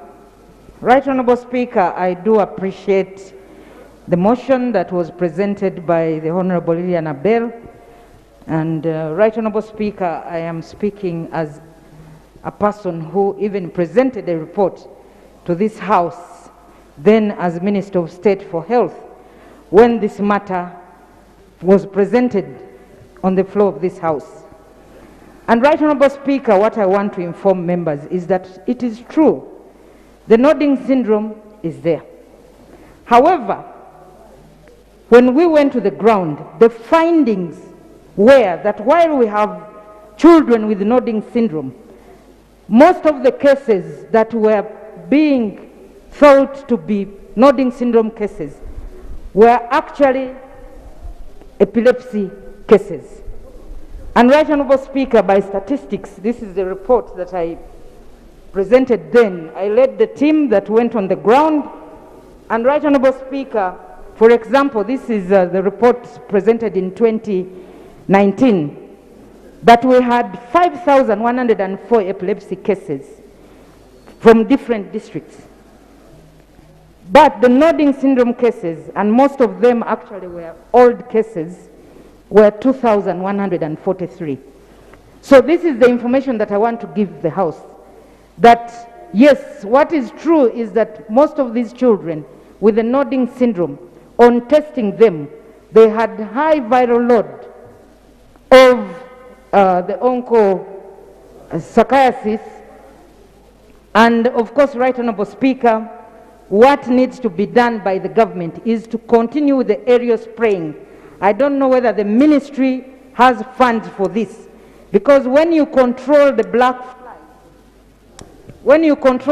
fly, then you also control that challenge in the district. But also the challenge of epilepsy should not be mixed with the nodding syndrome. And it is likely that we are confusing the two cases. Thank you, Right Honorable Speaker. Okay. Thank you, Right Honorable Speaker. I would like to thank Honorable Lilian Abel for raising such an important matter. Right Honorable Speaker, I observed during my movement that the communities that are involved, that there's lack of involvement of community fully in participation during the implementation of some of these, when the ministry goes down there. They move people from Kampala down there, and communities are left out when they leave. I will suggest a bottom-top approach whereby the community is fully involved on planning, implementation, and management of these patients. And lastly, I will also suggest, most times we suggest short-term implementation, but we have observed that short-term don't really work well for the government of Uganda. I would suggest that government will fully empower, financially empower these families rather than these short-term things of giving iron sheets. If we give iron sheets, they will also ask for bricks, then cement, and more. So my suggestion is rather we should financially empower these families so that they are able to take care of their long-term needs. Thank you, Right Honorable. Dr. Rionga. Thank you, Madam. Rionga, then Enos. Thank you, Madam. Rionga, then Enos. Thank you very much, Right Honorable Speaker. My name is Dr. Joseph Rionga, MP Hoima West in Hoima LCT.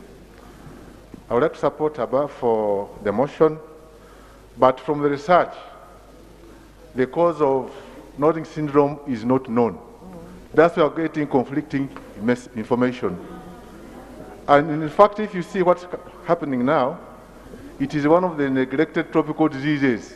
That's why up now we are discussing it now. But what I would pray, it seems the Minister of Health hasn't done a lot. We have to do more research and even give feedback. Because if you don't do that, then, you know, because there is an instability in that area, you find that people lose trust in what is being done by the government. So let us put more funds in the research. From there, we can be able to find out what could be causing nodding syndrome in those areas. They are talking about onchocerciasis. We have onchocerciasis in Hoima, but we don't have nodding syndrome. So the cause up now is not known. Enos. Thank you, Madam Speaker. Then Donald. I raise on Rule 81, close of debate. I really believe that my honorable colleagues have exhaustively discussed this motion. I put a motion that we close the debate and you make a decision, and the ministry will later give us a feedback on issues that they have raised. Thank you, Madam Speaker. Thank you. Is it seconded?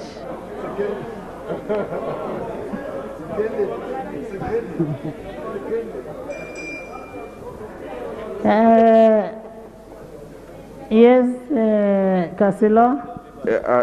Thank you, Right Honourable Speaker. Right Honourable Speaker, I would definitely second the motion, but then before I especially say that, Madam Speaker, this is the fourth time we're having motions on nodding disease. Can we extract assurance from the Ministry of Health that this time you are going to give us a feedback? And Madam Speaker, I want to question you that you direct the Minister of Health to keep updating, and the Minister of Prime Minister's office to keep updating this House on a monthly basis what they have done, because we don't want just talk all the time, pass a motion and government does not respond. So can we extract the assurance from the leader of government business and the Minister of Health that on a monthly basis they must be updating us on the issues which have been on the motion, the recommendations, the prayers, from all the reports that were passed, Madam Speaker? That if they do that, Madam Speaker, then I definitely second that we close the debate and proceed, but let the government give us commitment and we keep following it up. But on a monthly basis, we are receiving feedback on the matters that have been raised by colleagues here. Minister of Health.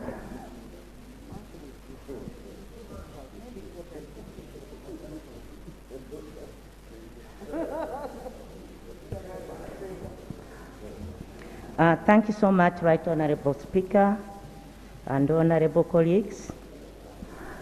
Right Honourable Speaker and honourable colleagues,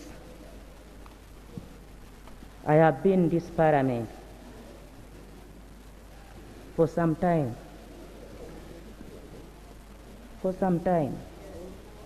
and I have actively participated whenever the motions on the nodding disease comes into this House. My seat had always been there. I therefore, Right Honourable Speaker and colleagues, as a Minister of Health, we take note of Honourable Abelilian's concern, and we align ourselves as a ministry with the concerns raised in her motion, with the prayers and the submissions by all the honourable members and colleagues. Being a minister does not mean that we don't feel what our sisters and brothers in the northern region are feeling about this disease. I only want to be very precise and maybe mention about 2 or 3 things. One is that, Right Honourable Speaker, as a ministry, we do appreciate and take note of your guidance, as some members have also submitted, that there is a need to have an immediate and mid-term and long interventions, and which are holistic. But I want again to come and confirm here that currently the coordinator now of the nodding disease is our leader, the Right Honourable Prime Minister, as of now. That is how serious the government is taking this issue, by giving it to our leader of government as a coordinator, and it is coordinated as a multi-sector. Right Honourable Speaker, again, I want to take note of the 3 issues you raised, and correctly members in their contributions, they have hinted so much about them. Issue number one was in this budget of 22-23, is there a budget for management of the nodding disease? If I got you right. Honorable Speaker. I didn't say for management, I said for the victims. For management is different from different from the victims getting the money. Correctly. Actually, we as government, we actually spend money on management than giving to the victims. Correctly. Much obliged. Right, Honorable Speaker, I want to respond to this. Honorable colleagues, initially, the Ministry of Health was the one which was receiving this budget for the nodding disease. But from the financial year of 2018 and 2019, as members have testified, the Ministry of Finance sends directly the money my honorable colleague mentioned in this house directly to the districts. Directly to the districts. And as a ministry, we do welcome again your guidance that there must be a forensic audit. A forensic audit. You leave the minister to finish her statement. You're going to disorganize her. You first continue. You will clarify later. Thank you, Right Honorable Speaker, for protecting me. Right colleagues, you should appreciate I am answering, responding to an issue that has been with us for a long time. And the concerns that as a ministry, currently how far are we? So I have clarified that as of now, there is no budget. The reason to the Ministry of Health, that the budget, the Ministry of Finance sends it straight to the districts that are affected. That you can establish, that the forensic report is going to establish that. I need protection. Honorable members, when the doctor is talking, you keep quiet. And she's being sincere that the money goes to the districts, and that's the money we need to be audited. And I want to come again and say that there is money which my other colleague mentioned. Minister of Finance, can you help us and give us evidence that this money goes to the districts? Please give us evidence and come and lay on table that this money has been going to the districts. You have heard. Right, and it is true, Right Honorable Speaker, that at that time the monies which my colleague said, which was 1 billion, 1.334,233,000, 1,334,234. Before was being released to the Ministry of Health. But as of now, the Ministry of Health, through an NGO called the Kata Center, which one colleague alluded to, is the one which is still giving little funds to the Ministry of Health for social and those small management issues. That one I have clarified. Number two, Right Honorable Speaker and Honorable colleagues, members have alluded about if there is a study or a research.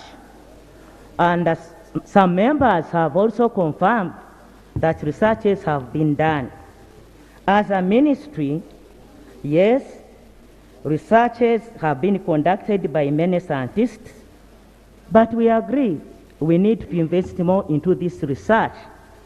And during and after the epidemic concluded, it was confirmed that nodding syndrome is caused by what my other colleague there said, by a small called ecoceciasis. That one. Ecoceciasis. And ecoceciasis, honorable members, is a river blindness.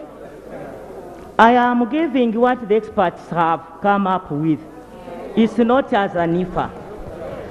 So, and this... Honorable Nifa, you protected. Why you talk? I'm talking. I'm there. Thank you. Honorable Nandara is and right, Honorable Speaker and Honorable colleagues, because you are asking where we are, where we have, and I've said we do agree that we need to have immediate term and the mid-term and long term. And I have said now it's under the Right Honorable Prime Minister's management. The findings, as per the Minister of Health, is that this information, and some members have even said yes, was disseminated to the stakeholders as way back as 2017. And I want to thank my senior Honorable Saro Pendi, because she came here that time and gave a report and did findings. Therefore, as of now, that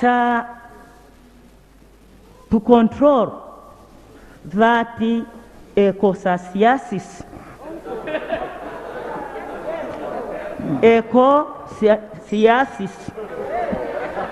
Information. Let me finish, you are going to give me. And that is the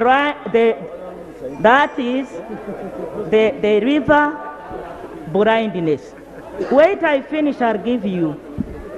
You, Right Honorable Speaker, I am about to finish with this disease and the word of the disease. So what have we done? Honorable Nifa, can you summarize? I'm about to end. And if they should really listen. Right Honorable Speaker, as a ministry, what we have done, we have emphasized the treatment with, and the doctors can bear me here, with ivermectin, which still is continuing to be administered. And by annual basis, the river dosing and all the treatment, which is now under our concern, through the National Medical Store. So the budget we have, the little we have, is managed by the National Medical Store and goes for medication. And this is why we are happy that we thank again Honorable Abe, that, and through you, that this Parliament together we get more funds to address this issue. Finally, about the report from the Center of Disease Control, I am the one who represents this country on the East African region, the Ministers of Health Sector Committees. I was there last week.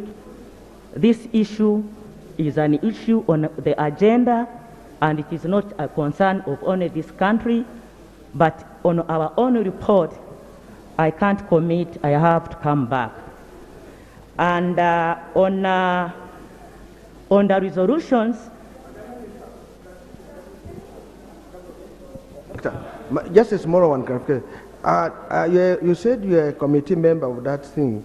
Is it confirmed that it's only in Uganda where this syndrome is, or even Sudan or Congo? And if it's there, what have they said? What I can say, currently, as a region, we are faced with what is called communicable diseases. and this is one of them. And now we are looking at within the region. Is it communicable or non-communicable? Is it? Non-communicable diseases. Non-communicable diseases.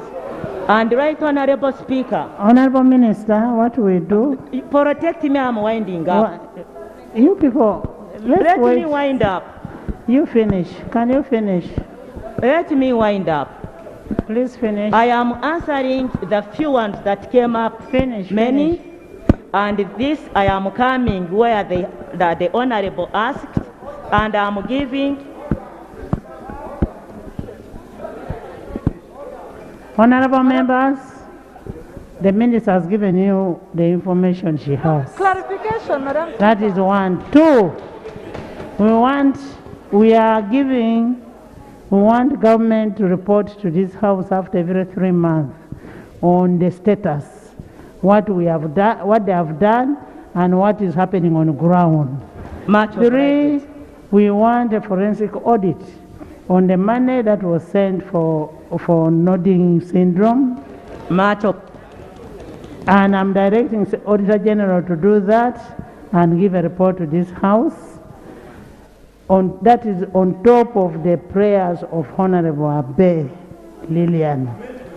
And we need an interim, medium and long-term strategy for these families. That should come up very clearly. Honorable members, Honorable Minister, that's okay, that's enough. Thank you so much, Right Honorable Speaker. We are going to ensure that we take in seriously and note the directives and come back here and report. Thank you so much, colleagues. Thank you so much, everyone. Honorable members, I put a question that the House adopts the motion for resolution of Parliament urging government to prioritize intervention on the nodding disease syndrome in northern Uganda plus the amendments. Those in favor say on the contrary, nay. The ayes have it. Thank you so much. Next item. Item 7, motion for resolution of Parliament to approve the proposal by the government of Uganda to acquire 150,000 preference shares worth approximately Uganda shillings 202.13 billion. Honorable members, why don't you keep quiet? In Roko Construction Limited. Please. Honorable members, the proposal for government to acquire 150,000 preference shares in Roko Construction Limited was tabled on 7th July 2022. And it was accompanied with a letter of no objection from Attorney General's Chambers, who is the advisor of government. The proposal was referred to the Committee of Finance, Planning and Economic Development.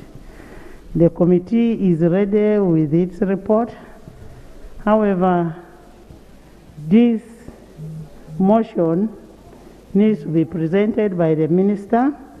The wording of the agenda on the item on the order paper should have been the motion for resolution of Parliament to authorize government of Uganda to acquire 150,000 preference shares worth 202.13 billion in Roko Construction Limited. The minister's motion will have to be reflected that way. That is how the minister's motion will be reflected. The Minister of Finance, Planning, Economic Development will move a motion to that effect. And then the committee report will be presented. I am also aware that there is a minority report, and then we will debate on both. And when it is moved, the House will take a decision. I am hearing Honorable Elijah saying tomorrow. We are going to finish. Honorable Minister, can you move your motion?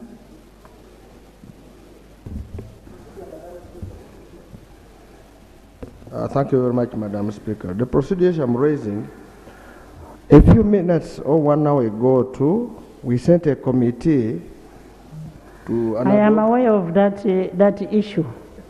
Honorable, I am the one who sent a committee, and I am aware of it, and I will act at an appropriate time. With due respect, my chair.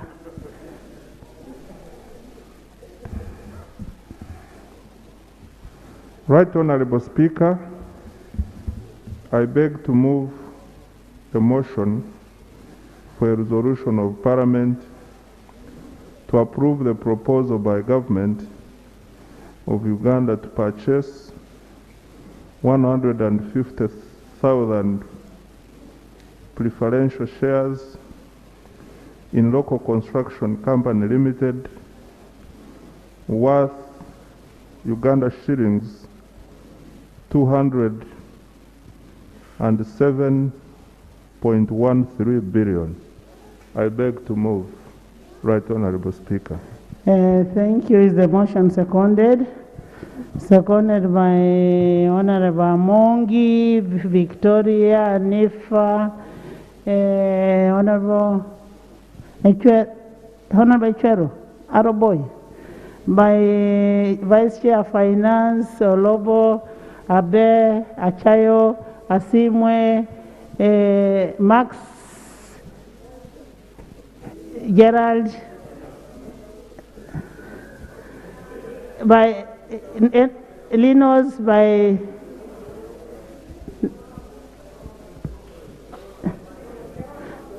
by the whole house.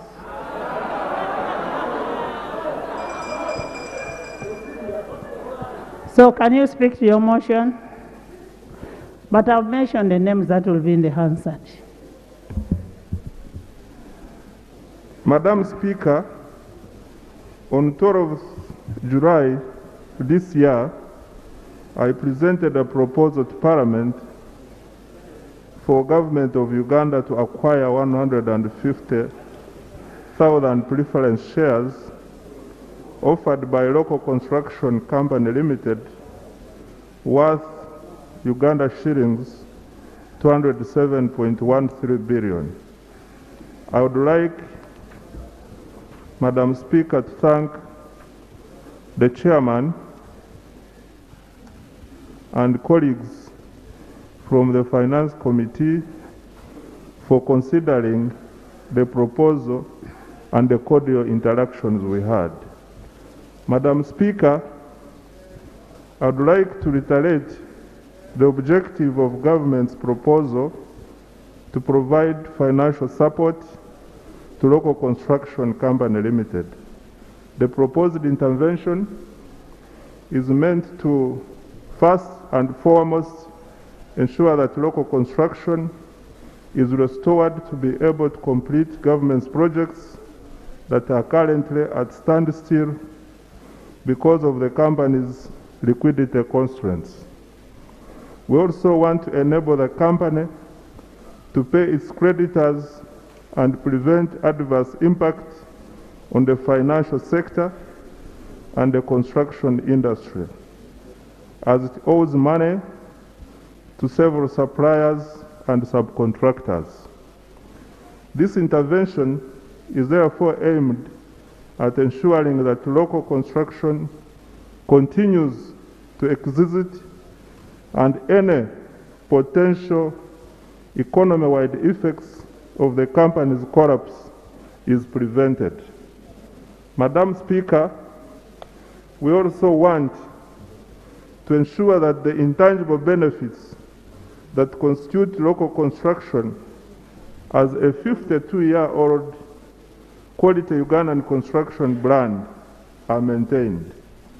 Government's intention is not to own local construction, and its intervention is time-bound to end in the next 5 years, with the company repaying government of the financial support it has provided. Right Honorable Speaker, as we have stated, we are cognizant of the need to ensure the effectiveness and sustainability of the intervention. In this respect, we shall embrace all the governance and management safeguards that have been proposed. I would like to reiterate the importance of government's representation on the company's board of directors and the additional powers that they have, for instance, to veto the company's annual budget, any loan acquisition, and the disposal of the company's assets. The internal controls that will be enhanced by the government's chief internal auditor is also key to ensuring that the taxpayers' money is put to good use. The company has also agreed to restructure its management and recruit a competent managing director. With these few comments, Right Honorable Speaker, the committee considered our proposal and are made to understand that the chairperson is ready to report to the House. Thank you so much. Right Honorable Speaker. Thank you so much. You can now have the chairperson present the report. Both chairs, chair on this side and the other side. Yes. Madam Speaker, under Article 159 of our Constitution, it is very clear, close to, that government shall not borrow, guarantee or raise a loan on behalf of itself or any other public institution, authority or a person, except as authorized by or under an act of Parliament.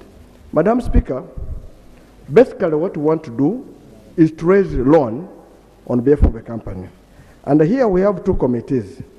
We have a committee of national economy, which deals with the what? Borrowing.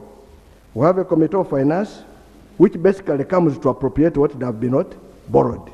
So, Madam Speaker, will it be procedure right for a committee of finance to come here now to start and say, give money? Yet, the committee which allows us to give money is the one of national economy that have borrowed the money here, go and give it away. Is it procedure right? Under 159.3, that's why we have this motion here. Madam Speaker, I don't have intentions of debating with my speaker. The only thing is just to give some professional advice. And under Article 159.3, those are just terms of their own. But the most important one, Madam Speaker, is 52. Yes, an order from Chair. Order from where? From Kenya? Okay, from Kenya, from wherever. The honorable member is a member of the Finance Committee. He had the opportunity of raising this, but he had the opportunity of raising this to the committee, but he didn't want, he chose not to raise it. But in any case, there has been some amendments on that, and the sector committees start the consideration of these sort of things. That is under Rule 155. Yeah, so if Parliament deems that you later refer it to national economy, then that's fine. Under Rule 155, we say the sector committee should look at the what? At the report first before it goes to. Yes, Minister, you have something to say? Also to Madam Speaker, to allay the fears of my senior in the profession, Honorable Mafabi, is that we are not seeking to borrow.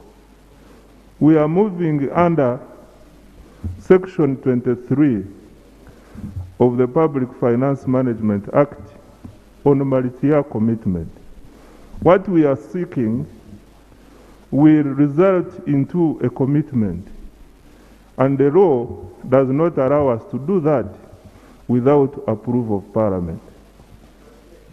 Thank you, Honorable Chair. Can you go ahead and present your Go ahead and present the report. Thank you very much, Madam Speaker, and thank you very much, honorable members. Government of Uganda is seeking to acquire preferential shares in Roko, as outlined by the Minister. And it's, as mentioned, it's moving under the Public Finance Management Act, Section 23, which requires that material commitments have to be approved by Parliament. The matter was referred to the Finance Committee. Although we've not had much time really, it's been within about 2 weeks that we've considered this, but we believe with the facts to present for you to make the appropriate decision. But I like very much to thank, before I go on, I like very much to thank my honorable colleagues who worked day and night to make sure that we make sense of all this to present to you a credible report. I thank very much the members. I thank very much the Honorable Minister with whom we had maximum support on this, and all stakeholders that were involved that we called at very short notice, including the Attorney General. Go to the issues. I'd like to try and summarize and then concentrate on the observation and recommendations. Founded in 1969, Roko is a leading construction company in Uganda, the first construction company to acquire an international certification. This speaks a lot to its policies and procedures, internal control systems. It's ranked the largest construction company in Uganda. It has undertaken several construction of many iconic buildings in Uganda, which includes Workers' House, Crescent Towers, Bank of Uganda, Mapera House, Acacia Mall, the Village Mall, Rwenzori Towers, and many others. As its profile, it has an asset base of 560 billion, calculated on a discounted cash flow basis, has over 400 direct and indirect suppliers, employs over... Honorable Nandala, there is one chair in the house. You come and sit near. Employs 1,945 staff and 13,000 indirectly.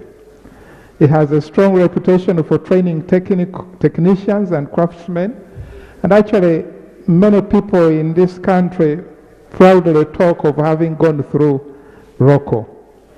It's strongly associated with quality work. Over the years, it has been the leading taxpayers in the sector, paying on average 15 billion Uganda shillings per annum and 1.4 billion in pensions. It has projects at hand worth, on which it has signed the contracts, worth 1,064 billion. It has 696 billion of those projects as government projects. But also, Madam Speaker, it has in the offing projects that is negotiating at the moment worth 1,200 billion in the pipeline. Madam Speaker, over the years, the company has registered deteriorating financial health. Why? First of all, it's the issue of delayed payment. We all know the problem of domestic areas that we've been talking about in this parliament for a number of years. I think, this is something that we all know, that the government delays paying. The majority of the contracts that Roko has have been with government. Then the second problem was failure to refinance expensive loans with the cheaper dollar loans due its financial position. Then, of course, the other one is COVID-19, which has affected many companies.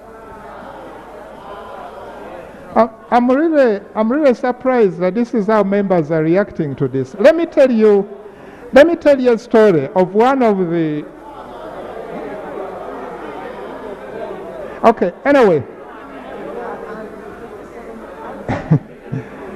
Okay. COVID has a huge impact on the company. Then there is a problem of declined revenue in the construction industry. Then, as a result of all this, its loans shot up. And then also the problem of bank guarantees. So it has loans worth about 154 billion. It has bank guarantees worth 130 billion. Then it owes its suppliers. And these suppliers are small subcontractors that have been subcontracting from it, and suppliers for raw materials. And these are owed 46.8 billion. So the company is facing severe liquidity challenges with severe consequences on projects it's undertaking.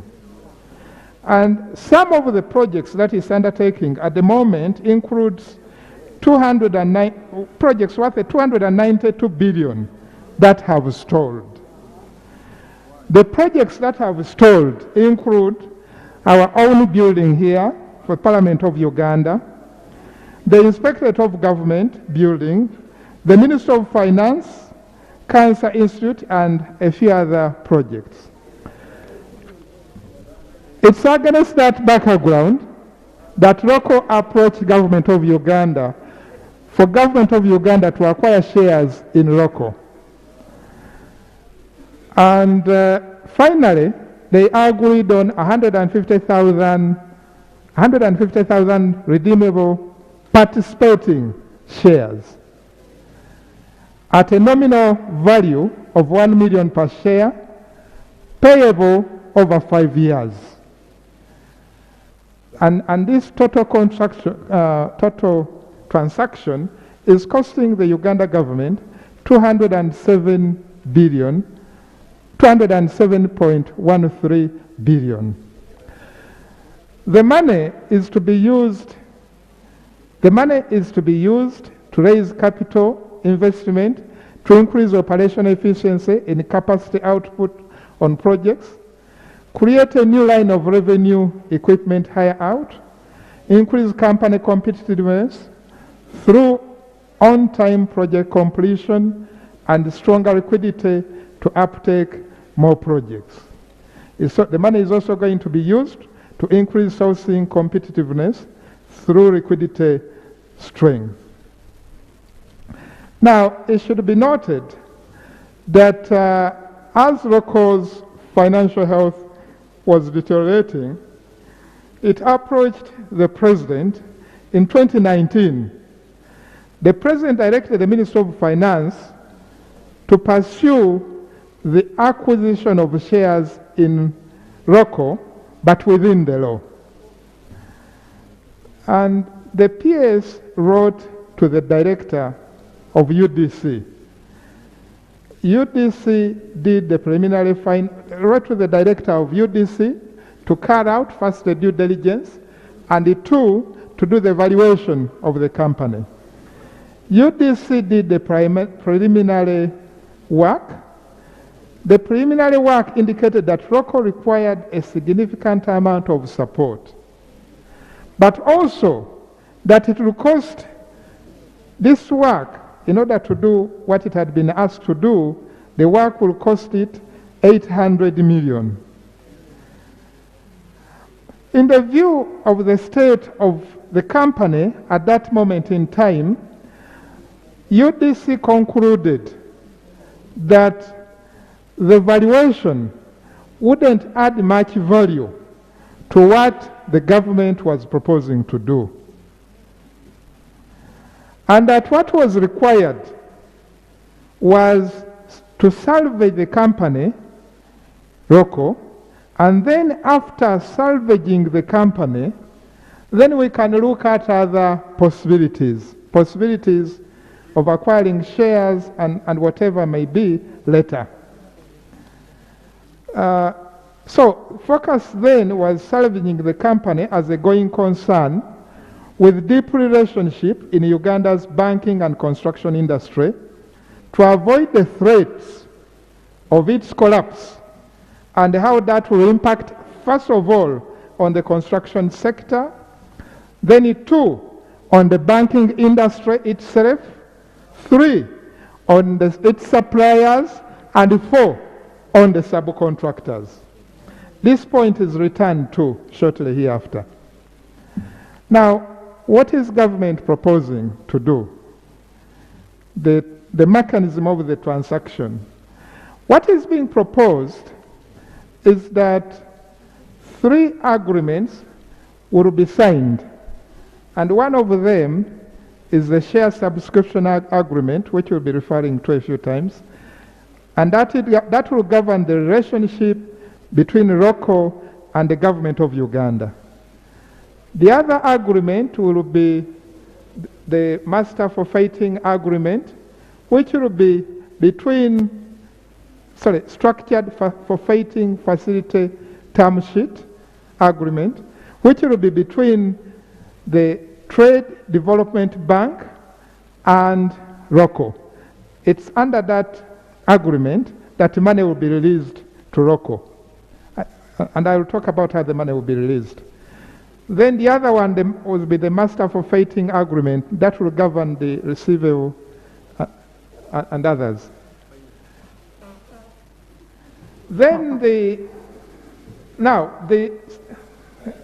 share subscription agreement provides that Roko, after signing the share subscription agreement, Roko will issue the bill of exchange. I said I will summarize. I can read, Madam Speaker, if you prefer that. Can you summarize? This was uploaded and it is...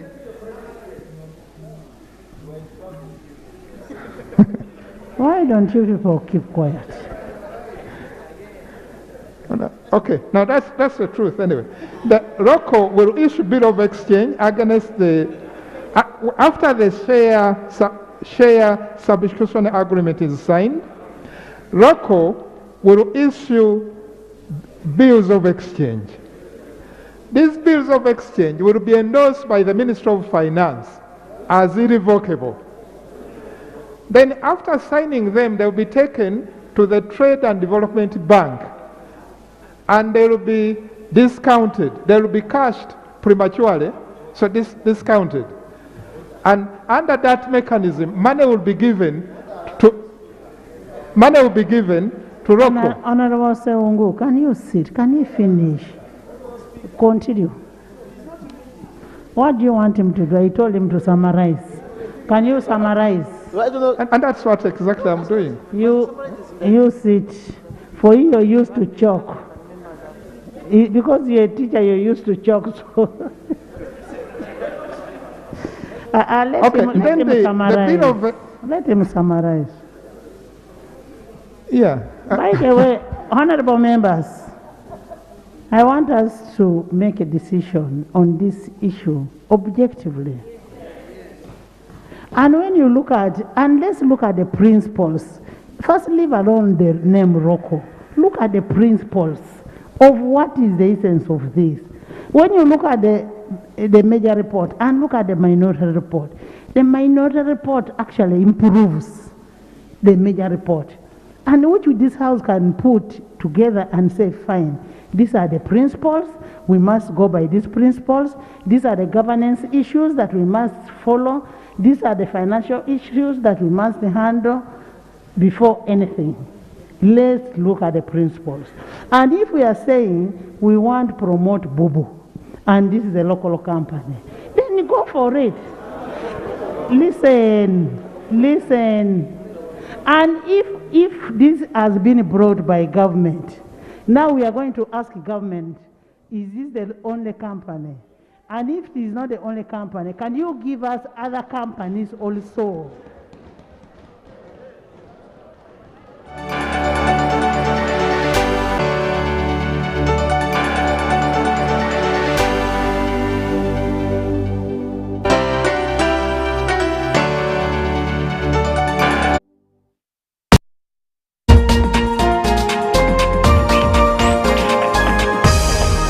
Up next on UBC, brought to you by Keep the lights on. Use Airtel Money to pay for all your Yaka bills conveniently. Open the My Airtel app to buy Yaka units. Airtel Money. Simple, secure, borderless.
Ifuatayo ni taarifa ya habari na tunakutangazia moja kwa moja kutoka studio zetu zilizopo mjini Kampala. Naitwa Bella Masangano na moja kwa moja katika habari ya kwanza. Waziri Mkuu nchini Robina Nabanja ameagiza kwamba waendeshaji wote wa bodaboda wanaosafirisha abiria Kampala wajiandikishe haraka katika Baraza la Kitaifa la Usalama nchini, National Security Council. Kulingana na Mheshimiwa Nabanja, wote wawe wameshajiandikisha ifikapo Septemba mosi, la sivyo hawataruhusiwa kusafirisha abiria.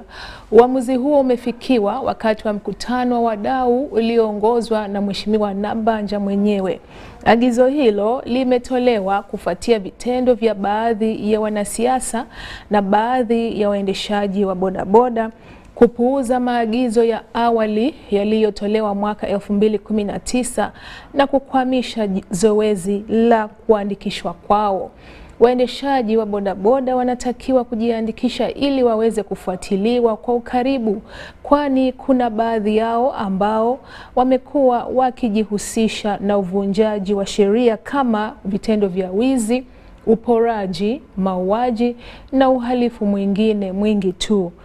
Mji wa Kampala una takriban waendeshaji 7,000 wa bodaboda katika vituo mbalimbali vya bodaboda.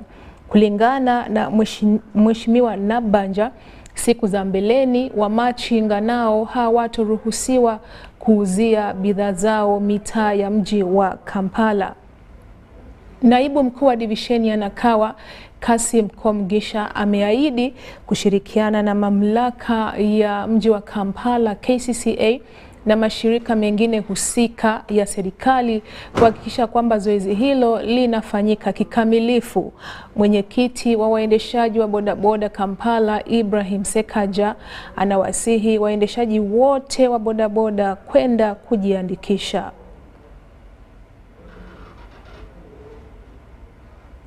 Wadau wa sekta ya umma na sekta ya kibinafsi wa hapa nchini na Sudan Kusini pia wamethibitisha utayari wao katika kuinua ushirikiano wa kibiashara kwa manufaa ya nchi hizi mbili. Hayo yamesemwa wakati wa mkutano wa jukwaa la wafanyabiashara wa Uganda na Sudan Kusini mjini Juba. Mkutano huo umepangwa kufanyika kwa siku tatu. Katika miaka 8 iliyopita, uuzaji wa bidhaa za hapa nchini umeongezeka Sudan Kusini kwa asilimia 46 kila mwaka, na mapato kuongezeka kutoka dola milioni 17 mwaka 2012 hadi dola milioni 357 mwaka 2020. Biashara kati ya Uganda na Sudan Kusini inatarajiwa kuendelea kukua kupitia mikutano ya mara kwa mara ya kibiashara na kiserikali pia.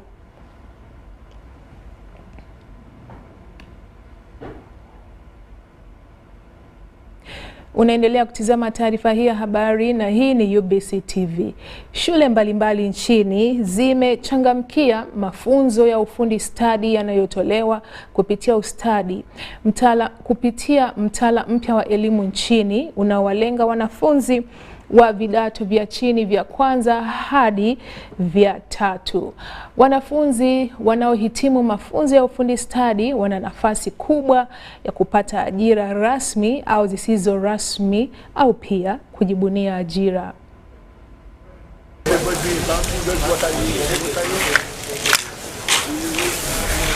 Shule ya Agri Memorial School Bunamwaya imefanya maonyesho ya kazi za mikono. Maonyesho hayo yamehusisha shughuli za kilimo, uokwaji wa mikate, kazi za kibunifu na shughuli zinginezo. Mkuu wa shule hiyo Nakagolo Robina anasema kwamba mtaala huo ni wa kirafiki na wa kivitendo zaidi. But each one of us really needs a skill. Skills are really very critical. And with this certificate, the DIT certificate, which is international, I think it will also help these Ugandans who are going abroad for this shode work.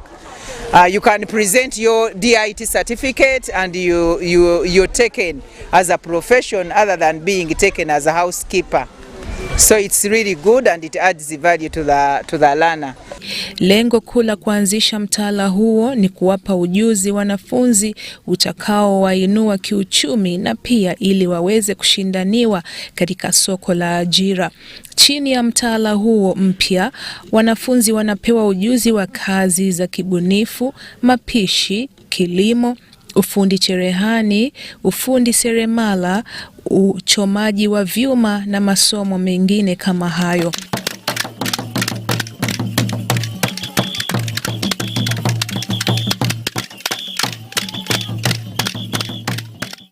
Mkurugenzi wa idara ya mafunzo ya ufundi stadi katika Wizara ya Elimu na Michezo, Dr. Patrick Biakatonda anazungumzia zaidi. Government has invested a lot in this lower secondary curriculum.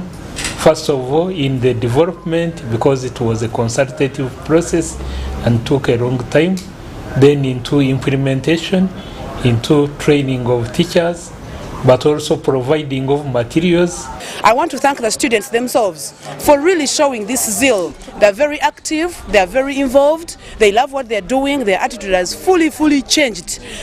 Every time you tell them it is DIT time, they all respond as immediate as possible. Wanafunzi kwenye shule hiyo wameishukuru serikali na utawala wa shule hiyo kwa kuwapa fursa hiyo ambayo itawafanya kuwa watu wenye kutoa mchango mkubwa katika kuinua uchumi wa taifa. It is flexible, it is practical. I'm doing a course of computer repairing, whereby I'm getting skills of how can I repair devices that have got problems.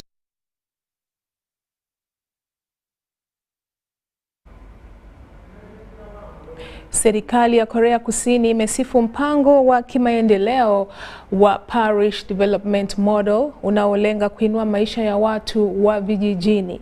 Kulingana na serikali ya Korea Kusini, mradi huo wa Parish Development Model una malengo sawa na mpango wa maendeleo endelevu ya vijiji wa Korea wa ESMV, Establishment of Sustainable Model Villages. Kauli hiyo imetolewa wakati wa utoaji mafunzo ya siku 3 kwa viongozi watakaosimamia miradi hiyo.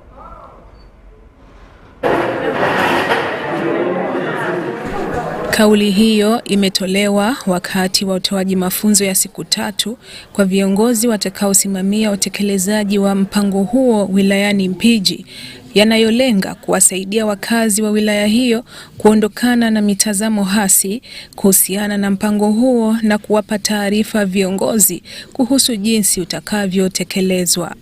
Afisa mkuu wa utawala wa wilaya ya Mpiji, Moses Kanyarutoche, anahimiza viongozi waliohudhuria mafunzo hayo kuendeleza hamasa kuhusu mpango huo wa Parish Development Model ili watu wawe na imani nao, ila akawashauri kutoingiza siasa kwenye mpango huo. The work of leaders is to deliver services.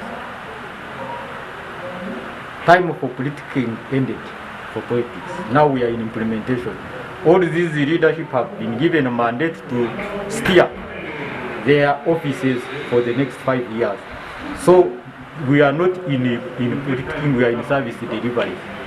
And we have arranged these trainings, and we shall arrange even others to make sure that they get exactly the skills which they can use to mobilize and advocate for government programs. Meneja wa mpango wa maendeleo endelevu ya vijiji vya Korea wa ESMV Bwana Hisuk Park amearifu kwamba kabla ya Korea kuanzisha mpango huo, Korea ilikuwa nchi maskini, ila baada ya mpango huo kuhimizwa, leo hii Korea inashika nafasi ya 10 kwa utajiri duniani. Inatarajiwa kwamba mpango huo utaleta mabadiliko makubwa ya kiuchumi na kijamii katika jamii za vijiji. Bwana Hisek Park ameahidi kwamba Korea itaendelea kuiunga mkono serikali ya Uganda katika utekelezaji wa mpango wa Parish Development Model. I believe that this training will be a good platform for us to prepare and be ready to exercise this new model in the beach. And I hope through this training you shall understand how South Korea implemented its rural development strategy in the past and what the ESMV project has achieved and how it links to the PDM. Mkuu wa taasisi ya kitaifa ya uongozi wa wakulima Okwaja John Bosco anahimiza viongozi wa siasa kuongeza juhudi katika kutokomeza umaskini na kuwasihi wakulima kushiriki kilimo biashara. The land is very small, but we need that piece of land. You can do something. And the PS, the president and the ministry has emphasized that with the small land holdings we have, we practice what we call intensive farming. If you have an acre, you might not grow maize, because maize in an acre you might produce on about 10 bags. And when you sell the 10 bags, the money you get.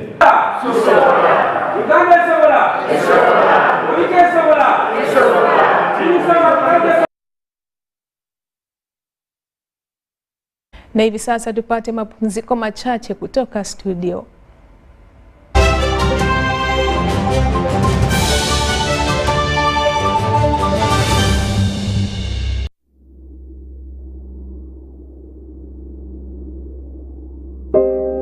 I remember the lockdown, when the streets were empty and our lives disrupted, when businesses closed and our livelihoods hung in the balance. Hospitals were full. We lost loved ones, jobs, and hope. Our children couldn't study anymore. We cannot let this happen again. We should not go back. Get fully vaccinated against COVID-19 and join the millions of Ugandans who are already vaccinated.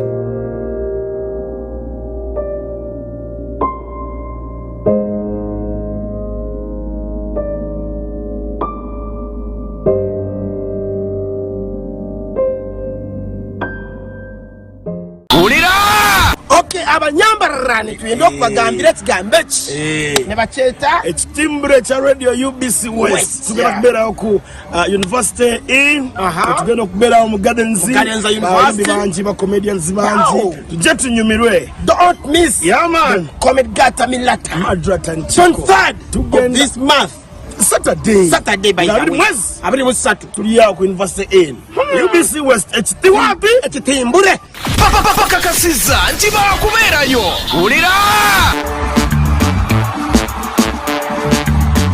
eno beats ekitumbure kya UBC West straight up omuntu ngenda kubeera wawo ku University in grounds muje tusimbule mulete nene mad Lavu ye chitonji tide Gamu yombanga munda mate Sapande yona mantide. Yes, I'm going to Mugabe clever G.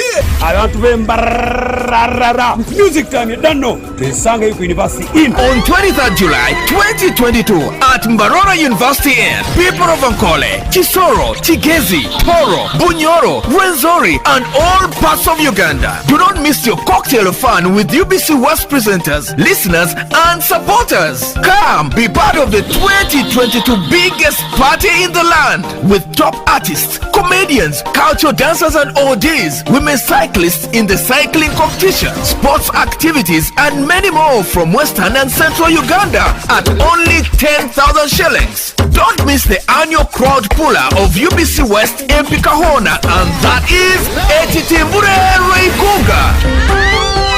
Proudly powered by Pepsi Cola, Delight Solar and UBC.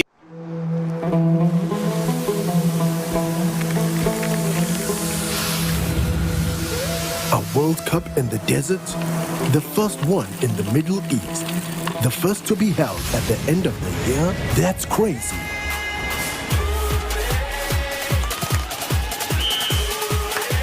Get ready for spectacular moves, high-flying saves,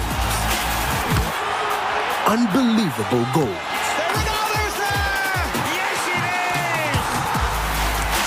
Out of this world celebration. Would you believe it? What a moment here! All 64 matches live. That's over 5,000 action-packed minutes of the FIFA 2022 World Cup Qatar. Now that's crazy. Catch all the action only on SuperSport, your world of champions. On Gold TV, love it. Vimba! Ni MTN Kabode Super as you pay mpola for this smartphone. Make calls, update your WhatsApp status, watch YouTube, and Google anything under the sun with 2 GB worth of data every month for 7 months. Simply make a small deposit of 99k and pay the balance mpola. You can pay in daily, weekly, or even monthly installments while you enjoy your new phone. So what are you doing today? Visit any MTN shop near you and get the MTN Kabode Super easy.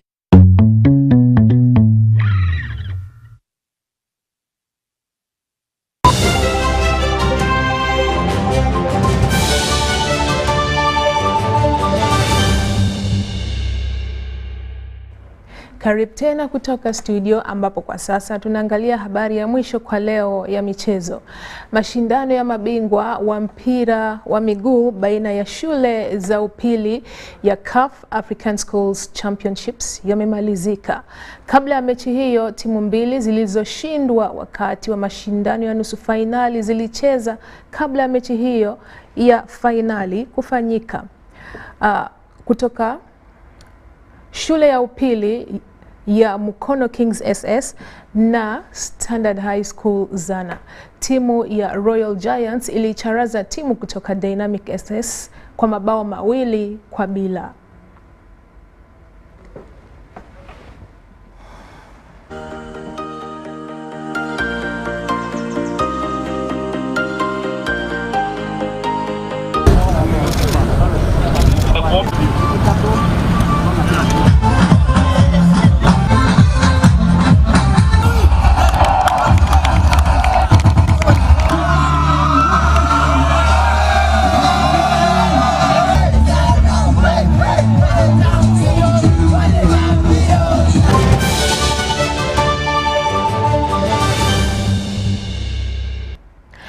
Na sina la ziada mtazamaji wa UBC TV ila na kushukuru kwa kutizama taarifa hii ya habari, na tuonane tena kesho Mungu akipenda.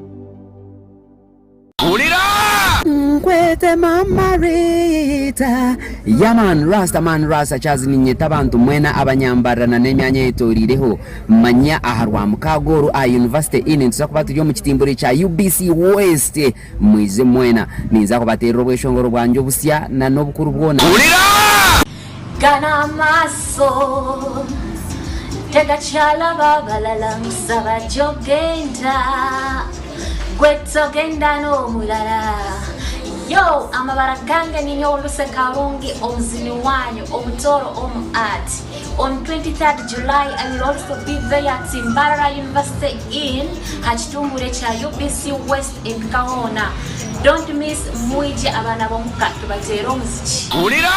Okay, abanyambarani tuyenda okubagambira kigambe ki ne bakyeta ekitimbure kya radio UBC West tugenda kubeerawo ku University in tugenda okubeerawo mu Gardens bangi ba comedians bangi tujje tunyumirwe. Don't miss comedy gata milata madrata ntiko 23rd of this month Saturday by abiri musatu tuliya ku University in UBC West ekitiwapi ekitimbure bakakasiza nti bakuberayo ulira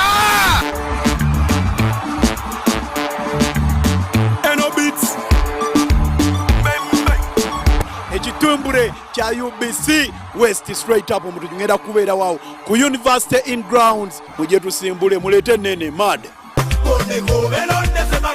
Lavu ye chitonji tide, Bamuyombanga Mundamate, Zapande Yonamatide, yes, I'm going to Mugabi Clever G. I want to be Mbarara. Music time, you don't know. The song you university. Switch to Kuruno, Tony Genda Muguru, Genakuzo Sabin Musato Mozo, Guajurai, Biri Habini Mubiri, and good zona, Zolekete University in Gardens, Mbarara, Iranga Baibibona, Bakakasizantiba, where are you? Tusimbute Tubanja basanze tusimuse Magidwa UBC Pepsi Cola Delight Solar Bella Wine 107.3 Kampala 96.9 Mbale 95.7 Jinja 98.6 Soroti. You are all covered. UBC Butego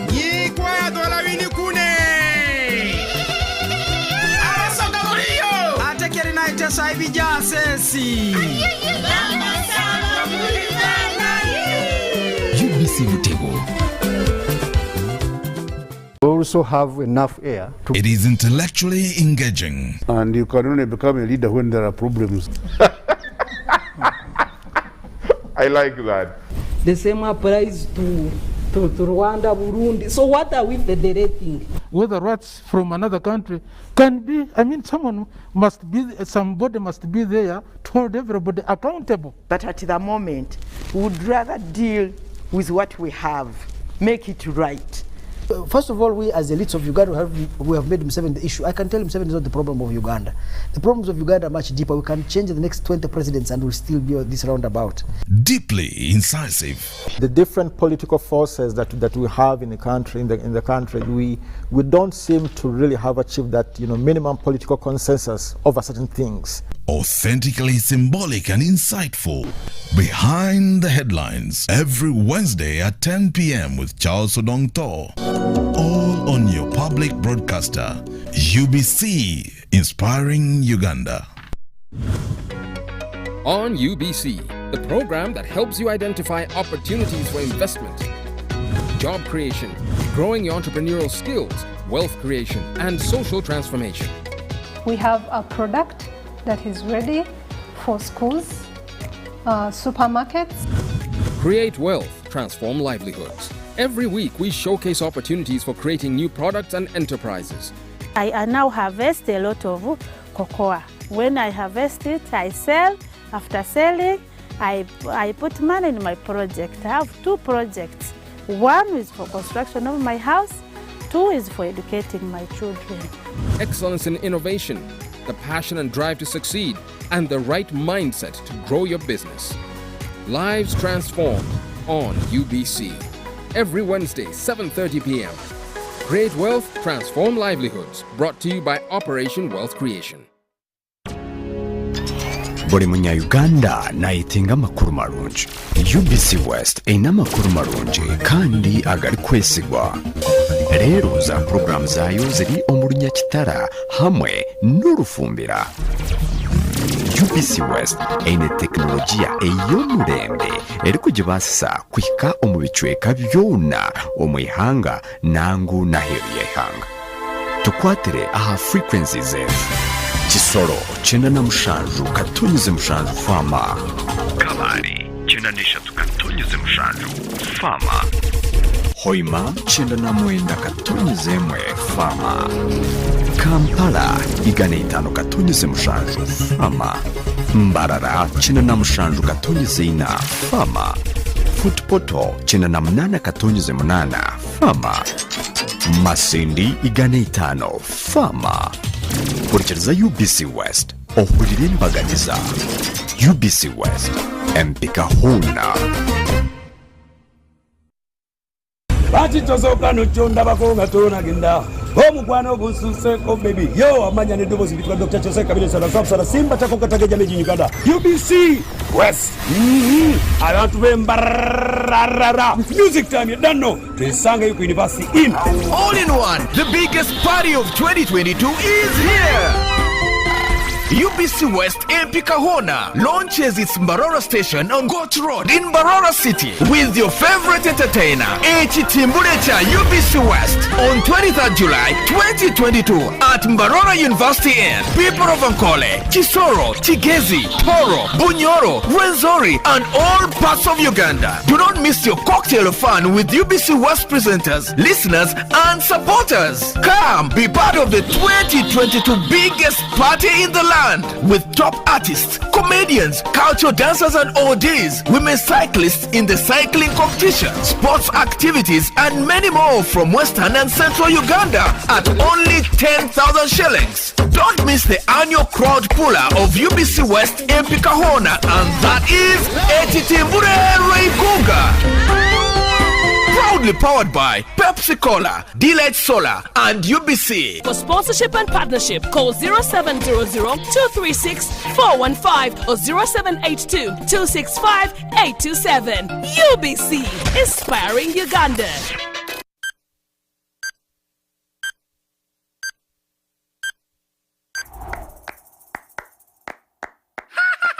Hey, it's time to play. Let's go! We're glad you came. Because we love to share. Let's have some fun. What should we try next? Everyone. Because we love to learn together. Making new friends forever. Sesame Street friends.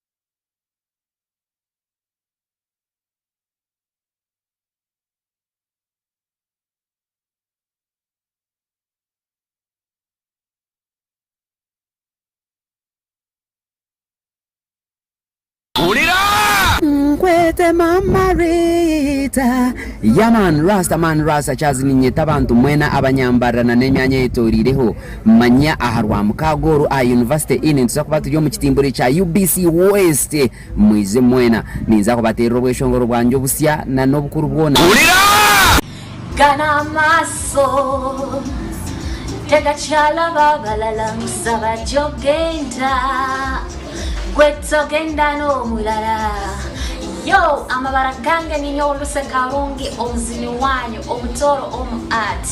On 23rd July, I will also be there at Mbarara University in Hachitumbure cha UBC West in Kahona. Don't miss mwije abana bomukatu batero muziki. Okay, abanyambarane tuyenda okubagambira ekigambo ne bakyeta ekitimbure kya radio UBC West tugenda kubeerawo ku University in tugenda okubeerawo mu Gardens University bangi ba comedians bangi tujje tunyumira.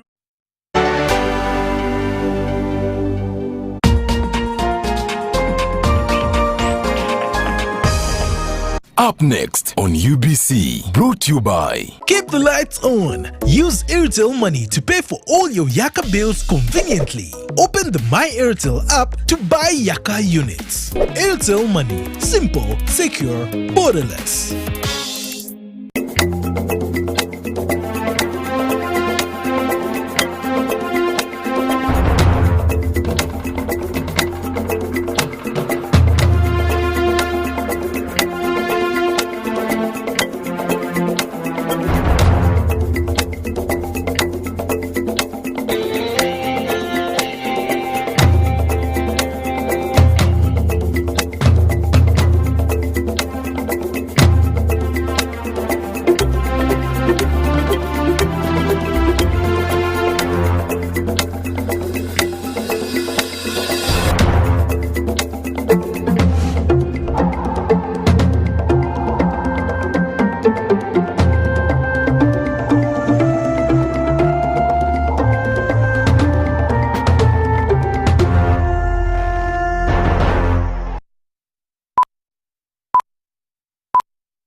Olunaku olwaleero tusuubira omukulembeze w'eggwanga akadde konna okwogerako eri eggwanga ku mbeera eri mu ggwanga era nkutegeeza tova ku lutimbe lwe gagadde olwa UBC TV olabe ebigenda maaso. Nze Mario Nakitene mu katikiti katono nnyo Yusufu Ssenyomo wali ku lulimi olw'obubonero agenda kuba atwegattako. Tukuleetedde bingi era tugenda kuba tubitandikirawo mu bujjuvu. Nja kutandika n'ekibiina kya NRM kituuse ku nzikiriziganya n'ekibiina kya DP era ne bateeka omukono ku ndagaano ey'okutumbula ebyobufuzi mu ggwanga. Ssenkagale w'ekibiina ki DP Norbert Mao ku lwa DP yatadde omukono ku ndagaano eno ate n'omukulembeze w'eggwanga Yoweri Kaguta Museveni n'ateeka omukono ku ndagaano ku lw'ekibiina kya NRM. Norbert Mao awerekeddwako omuwandiisi w'ekibiina kino era nga basisinkanye omukulembeze w'eggwanga Yoweri Kaguta Museveni mu maka g'obwa President Entebbe. Ssabawandiisi w'ekibiina kya NRM Richard Todong ne owa DP Gerard Silanda be babaddewo ng'abajulizi.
Thank you very much, Your Excellency.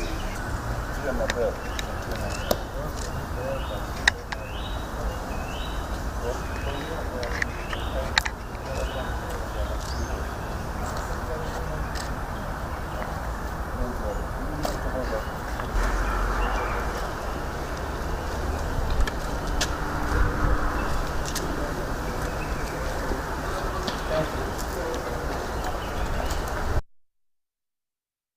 Singa ku mboozi eyo wettanire UBC TV tujja kuba tubikutuusaako. Ebyo nga tubitadde wabbali ya Ssaabaminisita w'eggwanga Robinah Nabbanja alagidde abagoba ba bodaboda mu kibuga Kampala bonna okwettanira enteekateeka ey'okubawandiisa egenda mu maaso. Ekiragiro kino kijjidde mu kiseera nga bannabyabufuzi naddala ab'oludda oluvuganya awamu n'abamu ku babodaboda bavumirira enteekateeka eno egenda mu maaso. Abagoba ba bodaboda bazze bano ku lwayo ng'abamu kwabo abasinze okwenyigira mu bikolwa ebimenya amateeka ssaako n'okukola obubenje bw'oku nguudo. Gye buvuddeko gavumenti yafulumya enteekateeka y'okuwandiisa bano era eno yaggibwako akawuuwo so nga ate ebiriwo biraga nti abagoba ba bodaboda abamu babadde tebagijjumbidde. Mu nsisinkano olunaku olwaleero ne Ssaabaminisita wa Uganda Robinah Nabbanja gy'abaddemu n'abakwatibwako ku nsonga eno wano mu Kampala batuuse ku nzikiriziganya nti enteekateeka eno erina okuwunzikibwa nga 1 Septemba omwaka guno gwa 2022. Tuteekawo ekirungi mwagala temukola ki tuzze kubabuulira bubuulizi tetuzze nti musalewo tuzze kubabuulira nti tugenda kukikola baligestalinge mangu abana registering abata registering we are flushing them out of the city tugenda bajamu ate mumanyi capacity NRM ejina tugenda bajamu kifuba so mufune identity cards ezina security features ezitali easily forged kakati fu abatalina security features ezo tulabe ekyokukola. Ssaabaminisita Nabbanja awadde abagoba ba bodaboda amagezi okwettanira enteekateeka eno singa tebagijjumbire kyandibabeerera kizibu nnyo okakalabiza mu kibuga Kampala. Enteekateeka eno eriwo kwe kulaba nga mu kibuga Kampala mukoleramu abagoba ba bodaboda 7 bokka ku buli siteegi. Okutembeeya wamu n'okutundira ku nguudo nakwo bano bagamba kwa kuteekebwako ekkomo. Mwe mumanyi bwe munaakola ringi zammwe wano waliwo 50 wano waliwo 2 wano waliwo 10 bwe mutyo naye ekibuga kirina okubeera nga kibuga.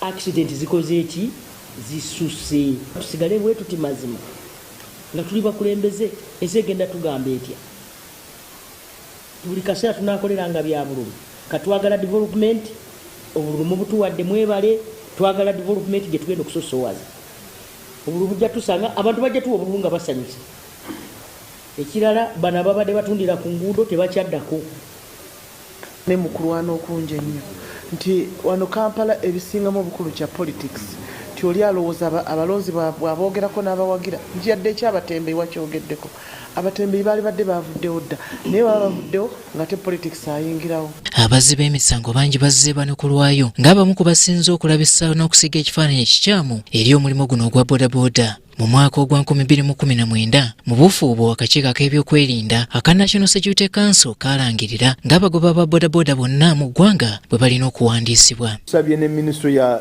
Finance ekyagaanyi tukkiriza nga tugenda nti aba bodaboda bano mu kifo ky'okubajjako emitwalo 3 eja driving permit bo bakole half emitwalo 2 oba 15 aha twali tusabye Ministry of Finance ekkirize kuba bangi bano bwe tugenda ku kkubo titukwate bodaboda ezitalina license oba n'abarayida abatalina license bagwako enkya nga etteeka lye bamenye etteeka erifuga traffic kati nga twagala Ministry of Finance ekkirize bano basasule half bafune riders permit. Minisita avunaanyizibwa ku byentambula wano mu ggwanga General Katumba Wamala kyokka yasambaza ebize byogerwa nti enteekateeka eno ey'okuwandiika abagoba bodaboda egendereddwamu okunyaga abagoba bodaboda ensimbi. Kumanya ani avuga bodaboda eyo tujja kumanya ni nannyiniyo kubanga abamu mwadde mweraliikirira bodaboda ze tuvuga z'abanene si zaffe kati bonoobuuza owner ate omunene tayagala kumanyibwa nti nannyini bodaboda ali gwe kasa tumanya gwe omunene tujja mumanya tekirina buzibu kubanga nachu code nti wokwata essimu yeno smartphone n'ogiteekako bwoti ekuwa details zonna ezikwata ku ride oyo kati ne bw'oba ogirinnye ng'ogenda ka nga oba ogirinnye kiro oyinza okuweereza mukyalawo nti ninye ndi bodaboda eno bweti.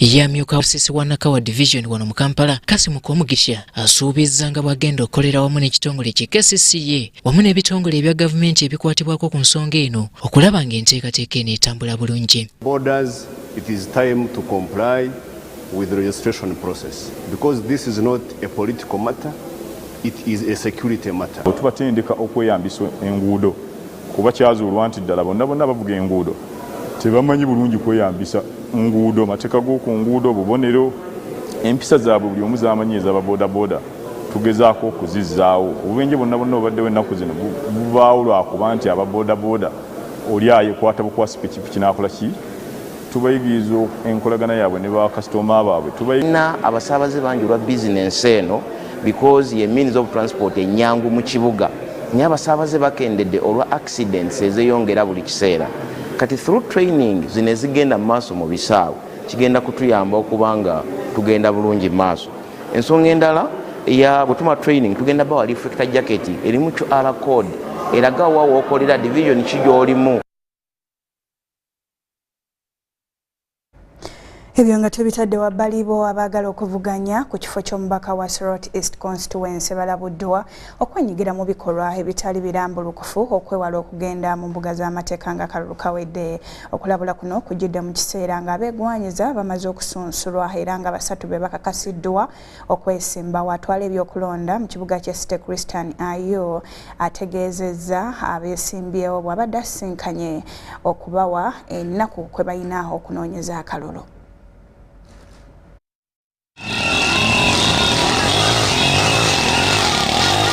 Enaku 2 eziyise emirimu gibadde giyimiridde mu kibuga kye Soroti nga basunsula abeegwanyiza okuvuganya mu kuddamu okulonda omubaka wa Soroti East.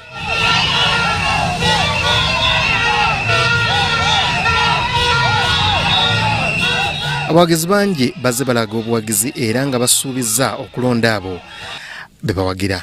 Wabula abamu ku beesimbyewo bazze balumiriza bannaabwe okwenyigira mu bikola ebikontana n'amateeka ag'ebyokulonda.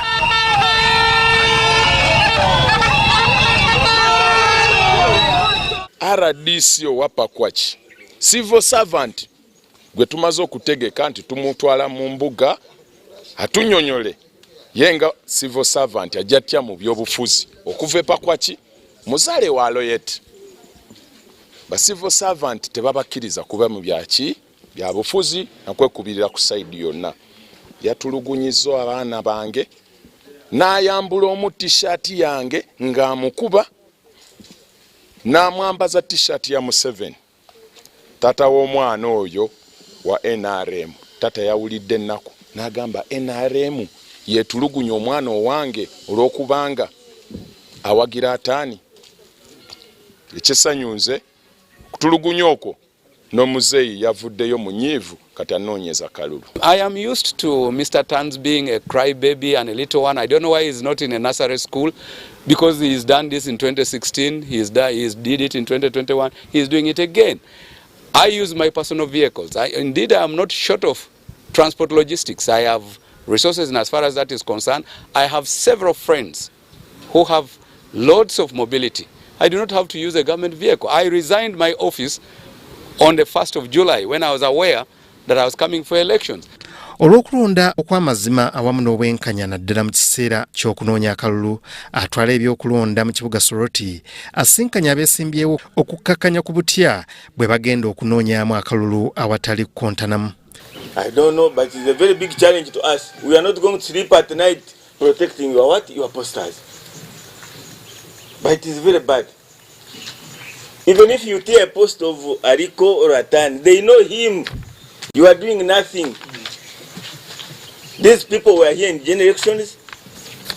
It is just a matter of, even if we go for polls now, they know you and him. Given the few days we have, let us be very flexible when it comes to, because as you realize when you read your campaign guidelines, this time we are going to be very strict. When you look at it, it has a fine and also imprisonment somewhere there. So any of the two can work. So where there is evidence, this is a city where we have cameras.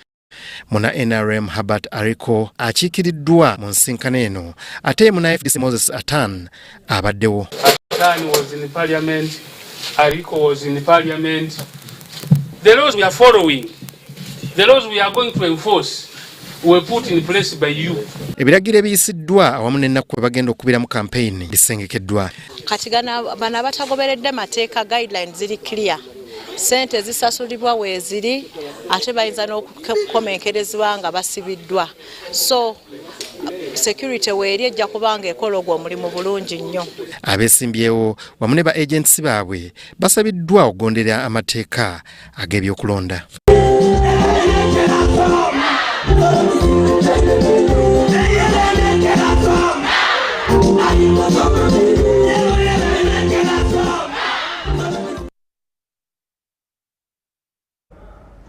Ebyo byebiri Soroti tujja kuba tubikutuusaako nate omusasi waffe aliruddeeyo eneeyongerayo Ssenkulu w'ekitongole ekiteekerateekera eggwanga ki National Planning Authority Dr. Joseph Muvawala ategeezezza nti waliwo enteekateeka ez'okuddamu okwekenneenya omusaala gw'abakozi ba gavumenti mu bitongole byonna. Muvawala era asabye bannayuganda abalina ettaka eddene okulikozesa balime emmere liyambeko okwewala enjala okuzingako eggwanga. Many countries have independent salary commissions. We have a problem with our salaries. These salaries are not standard. You have executive directors doing the same function, earning different salaries. You have people in government earning different salaries. Continue to advocate for a salary review commission because we have a lot of disparities in the remuneration of public service staff, or what I could say public officers. So this independent salary review commission is a welcome idea. We've talked about it before, we've agitated for it before, because we want to create a balance. At the moment we are sitting with a scenario where everyone is being paid whatever they are being paid. There is no clear formula that is being used.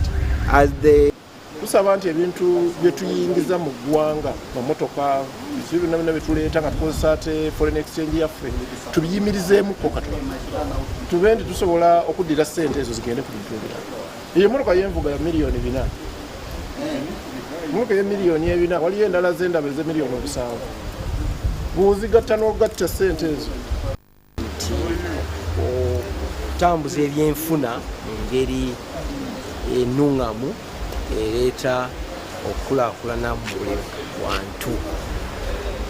Bwe lukuŋŋaana lwaffe omulundi ogw'ekkumi ate nga ne ku mwaka guno tujaganya okuweza emyaka 30 kyanga ekitongole kyaffe ekyabazibe ebitabo mu ggwanga kiteekebwawo era nga tulabye ebibala bingi okuva ba-accountants bwe baatandika.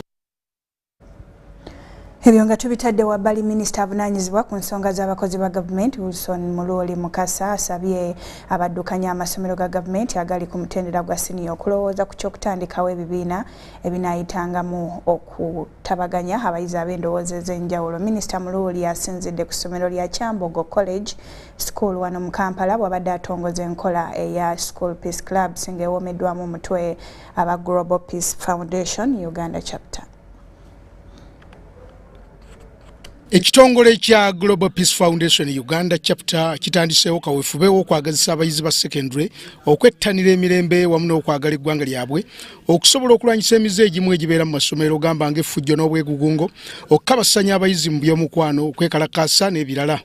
Bw'abadde atongoza enteekateeka eno emanyiddwa nga School Peace Clubs ku Kyambogo College School, minisita w'ensonga z'abakozi ba gavumenti Wilson Muloli Mukasa asabye abaddukanya amasomero naddala aga gavumenti okukibunyisa mu masomero gaabwe olw'ebigendererwa ebirungi ebikirimu. Gwe mulamwa gwogwo era kirungi tutandikidde mu masomero ga sekendule kubanga abaana bana ba sekendule era kati tusuubira abati ogenda mu yunivasite bave bagende mu matendekero amalala amakulu ate balindidde okubeera abantu ab'obuvunaanyizibwa mu ggwanga n'okutambuza obuvunaanyizibwa obutali bubuze eggwanga. Ye Milton Kambula nga ye pulezidenti w'ekibiina kino ekya Global Peace Foundation abawomye omutwe mu nteekateeka eno agambye nti baavaayo okukwata ku nsonga eno oluvannyuma lw'okunoonyerezwa ne bakizuula nti effujjo lyeyongedde mu masomero.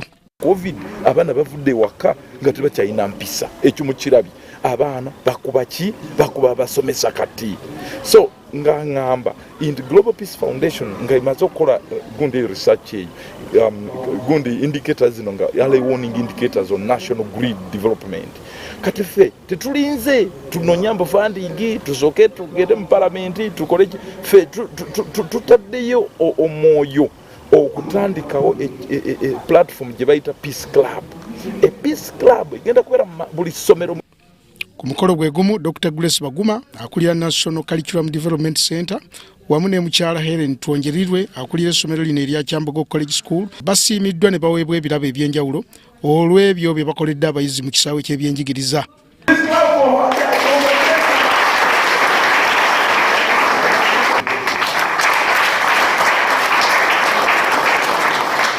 Ekitongole kino ekya Global Peace Foundation kirina ekitebe kyakyo mu kibuga Washington eky'Amerika era nga kikolera mu mawanga 50 mu nsi yonna. Ekitongole kya Grant Thornton kye kimu ku bikikwasizaako wano mu Uganda. Edward Conning Jukwane Kyambogo mu Kampala. Dakiika 21 zikutuse ku ssaawa emu ey'akawungeezi mpumulamu nkomawo n'ekitundu ekyokubiri ngusaba tuseguka.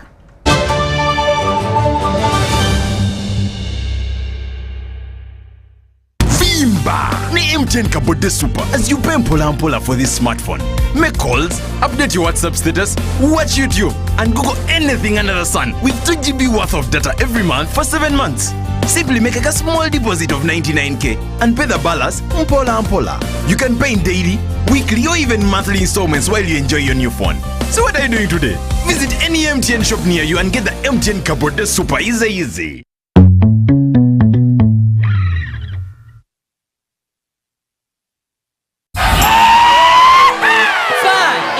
Flavor. When we're together, the vibe is pretty alright. Our taste is pretty awesome. We are Uganda's #1 fruity refreshment. Enjoy Mirinda Fruity, Uganda's #1 fruity refreshment. Meet Professor Petero. He knows something every hustler in UG is gonna love. Oh, see. You say I was just trying to get the documents to register for Airtel Money. You don't need the documents. You just say for register. What's going on here? He sells things from the shop, and behind my back, he gets the money and gives it to his girlfriends. But just get Airtel Money Pay so that all money comes direct to your business wallet and only you, the owner, have access to it. Just dial *185 *10 hash and now you are on. No waiting. Huh? This insanity is sweet. Give them also. I only take Airtel Money Pay. It's easy and secure. Yes, become a safer and more efficient cash-free business today. Easy. No mixing your business money with your Kameza money. Now, that's efficient. Airtel Money. Instant, secure, borderless.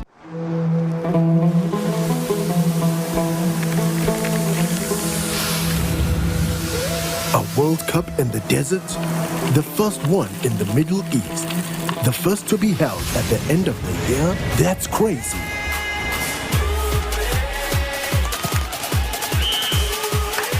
Get ready for spectacular moves.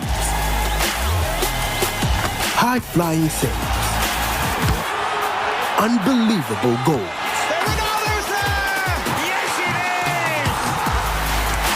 Out of this world celebration. Would you believe it? What a moment here! All 64 matches live. That's over 5,000 action-packed minutes of the FIFA 2022 World Cup Qatar. Now that's crazy. Catch all the action only on SuperSport, your world of champions. On Go TV. Love it. Get connected today with the My Airtel 4G smartphone and enjoy free data for 1 whole year worth 86,500 Uganda shillings. That's free 2 GB for the first month and free 1 GB for the next 11 months at only 250,000 Uganda shillings with free data for 1 whole year worth 86,500 shillings, making the effective price of the 4G phone 163,500 shillings only. Airtel, the smartphone network.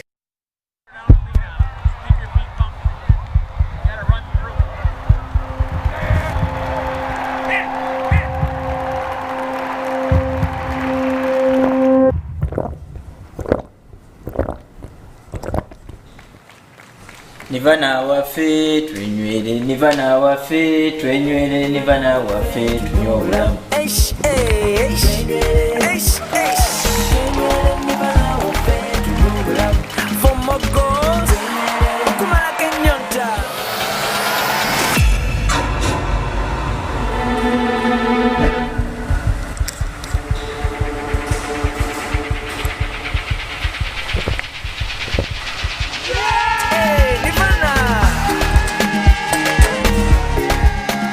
Nirvana packaged drinking water is a product of Crown Beverages Limited, makers of Pepsi products. That's life. That's Nirvana. The Tales of Kasozi, brought to you by Uganda Communications Commission.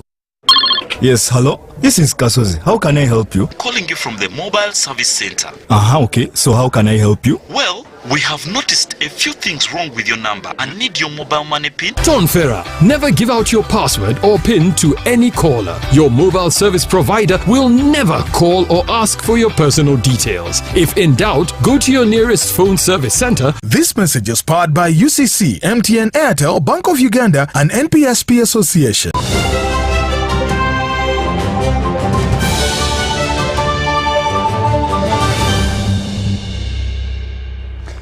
Weewaabwe ekitundu ekyokubiri ekya UBC leero eggwanga lya South Korea litendereza programu ya gavumenti eya Parrot Development Model ey'okwekulaakulanyiza ku muluka bagamba nti eringa eyeewaabwe ey'okulaakulanya abantu abawansi naddala aba bulijjo. Akulira pulojekiti eno mu ggwanga lino era okuva mu ggwanga lya Korea Huson Park agamba nti South Korea mu myaka egy'emabega yali bubi nnyo wabula nga kati eyogerwako ng'amawanga ag'amaanyi.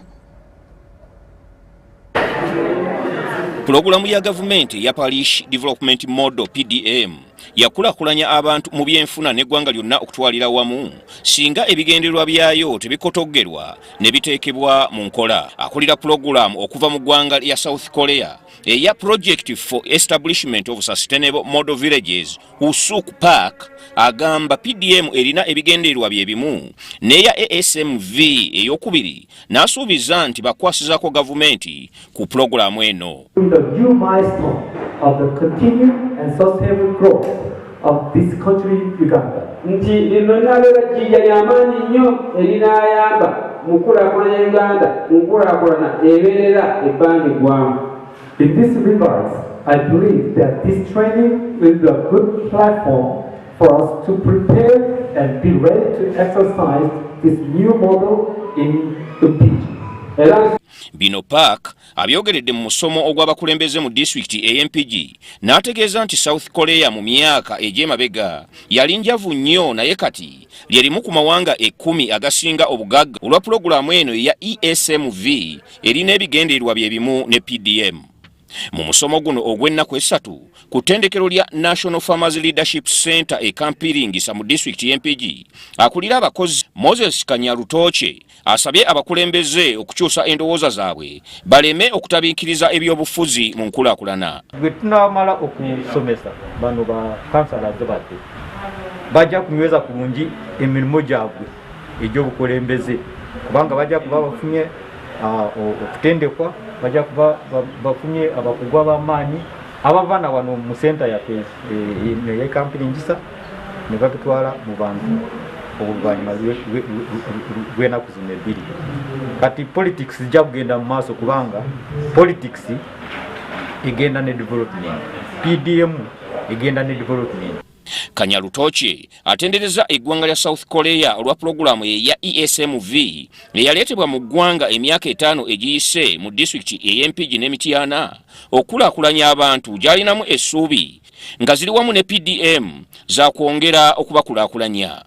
Akulira ettendekero lya National Farmers Leadership Center MPG okwaja John Bosco asabye abakulembeze okukozesa amagezi ge bafunye mu kutendekebwa kuno basomese abalimi eyo mu bitundu gye bawangaalira betanire ebyobulimi ebivaamu ensimbi okulwanyisa obwavu n'enjala.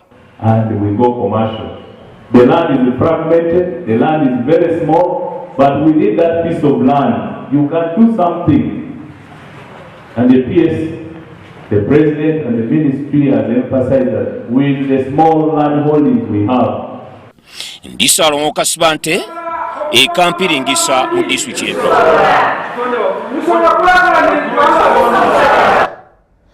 Kakati bo abakyala abakuzizza abaana baabwe ku lwabwe wamu n'abaana abaliko ku nguudo mu disitulikiti e Hoima batandise okuganyulwa mu nteekateeka ey'okusoma eby'emikono yatandikibwawo aba SBC ng'eno kampuni yaweebwa omulimu ogw'okuzimba ekisaawe ky'ennyonyi ekya Hoima International Airport. Abakyala bano bakuumirwa ku ssomero lya Busereka Primary Schools era nga baganyuddwamu katulabe emboozi eyo. Barbara Nakirima y'omu ku baganyuddwa mu nteekateeka y'okubangulwa mu by'emikono ng'enteekateeka eno ewomeddwamu omutwe aba SBC. Kampani yaweebwa omulimu gw'okuzimba ekisaawe ky'ennyonyi ekya Hoima Airport. Ono ategeezezza nti babanguddwa okumala emyezi 6 nga bakuguse mu kutunga. Bakatwegesa omulingo gw'okusa kuyiyamu okayihamu fashion yo. Nakirima yawanduka mu ssomero e Buseruka olw'okubulwa ebisale by'amasomero n'atandika okutunda kabalagala ku nguudo nga bizinesi bwe yagwa n'afuna olubuto.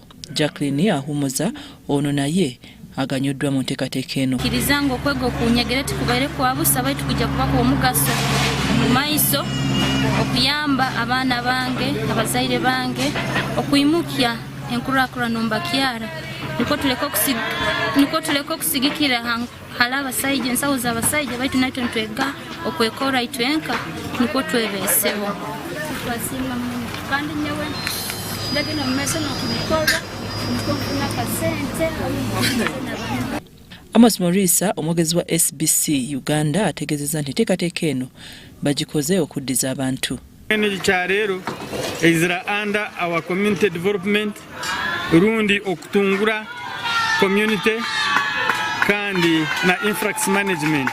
ng'enteekateeka eno etunulidde kubangula abo abatalina mirimu abaavu wamu ne bamaama abazaala nga bakyali bato. Abakyala nk'abo abato abatanya kwina sikiri yoona y'omulimu gw'okuba tabahaire ekintu ekirabafuura sikiri bakatandika okukora akasente kaabo ojja kusanga bagenda mu mirimu endi ekubaasa kubareetera obuzibu omu bulamu bwabo.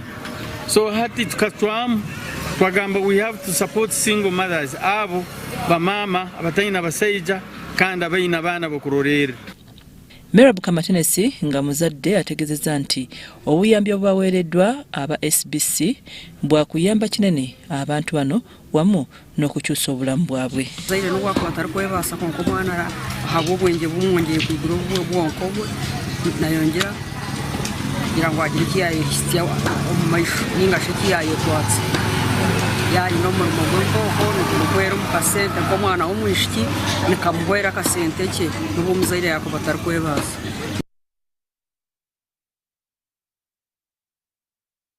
Ehoima nga tuvuddeyo ate yo mukaweefube w'okutumbula ebyenjigiriza gavumenti etandise okuzimbira amasomero gayo ebizimbe ebipya oluvannyuma lw'ebibaddewo okukaddiwa n'okwata mu mbinabina. Enteekateeka eno etandikidde ku ssomero lya Kigumika Muslim Primary School erisangibwa e Bukomansimbi nga lino gavumenti yalizimbidde ekizimbe kya bibiina bibiri ekituukanye n'omutindo nga kw'ossa n'ebikozesebwa. Ekizimbe ekizimbiddwa ku ssomero lya gavumenti erya Kigumika Muslim Primary erisangibwa mu Bukomansimbi Town Council kiguddwawo abakulembeze mu district y'e Bukomansimbi nga bakulembeddwamu amyuka RDC wa Bukomansimbi Fred Kalema Parks n'avunaanyizibwa okulambula amasomero Patrick Nkalubo ng'ono yakiikiridde akulira ebyenjigiriza Patrick Ziwa. Akulira essomero lino Ajiri Naiga asinzidde wano n'ategeeza nga bwe bakyalina okusoomoozebwa okw'obutaba na nnyumba z'abasomesa. Batusindikira abaana abasomesa batusindika wano nga nange kwendi naye nga tewaliwo we tusula ng'olina kugenda n'onoonya wonoopangisa ennyumba ate wano kyalo tewaliwo mayumba ge tupangisa ffenna tusula Bukomansimbi. Ayongeddeko nga bakozesa kaabuyonjo emu n'abayizi kyagambye nti kibakaluubiriza. Abasomesa tulina latrini yaffe eyawukana n'ay'abayizi tukozesa latrini emu abayizi mwe bagenda naffe gye tulaga twetomererayo n'abayizi musomesa ayingirawo omuyizi akola ki afuluma. Kyokka avunaanyizibwa ku kulambula amasomero Patrick Nkalubo ategeezezza ng'ensonga zaabwe bazimanyiiko wadde nga kikyali kizibu okukolwako mu bwangu. Chairman ow'ekyalo mukwasaganyizeeko era n'administration mumuyambeko. Gavumenti bw'eneetooloola bw'eti eneegenda okudda wano ng'ate nammwe mulina ke mukoze eki ke mutaddewo kuba resource envelope tugambye eti ekola ki gye batuweereza ku district busente kale sente ziwera naye ate nki ntono. Ye RDC Kalema asinzidde wano n'akubiriza abasomesa abazadde n'abayizi okutwaliza wamu ekizimbe kino okukikwata obulungi. Okusingira ddala mmwe njagala kubasaba nti mulwane nnyo okulaba nti ekitundu kyammwe kisituka. Ekitundu kiteekwa okusituka nga bino manga bikolebwa nga tukikyusa nga abaana basoma. Babayizi betwogeddeko nabo basimye gavumenti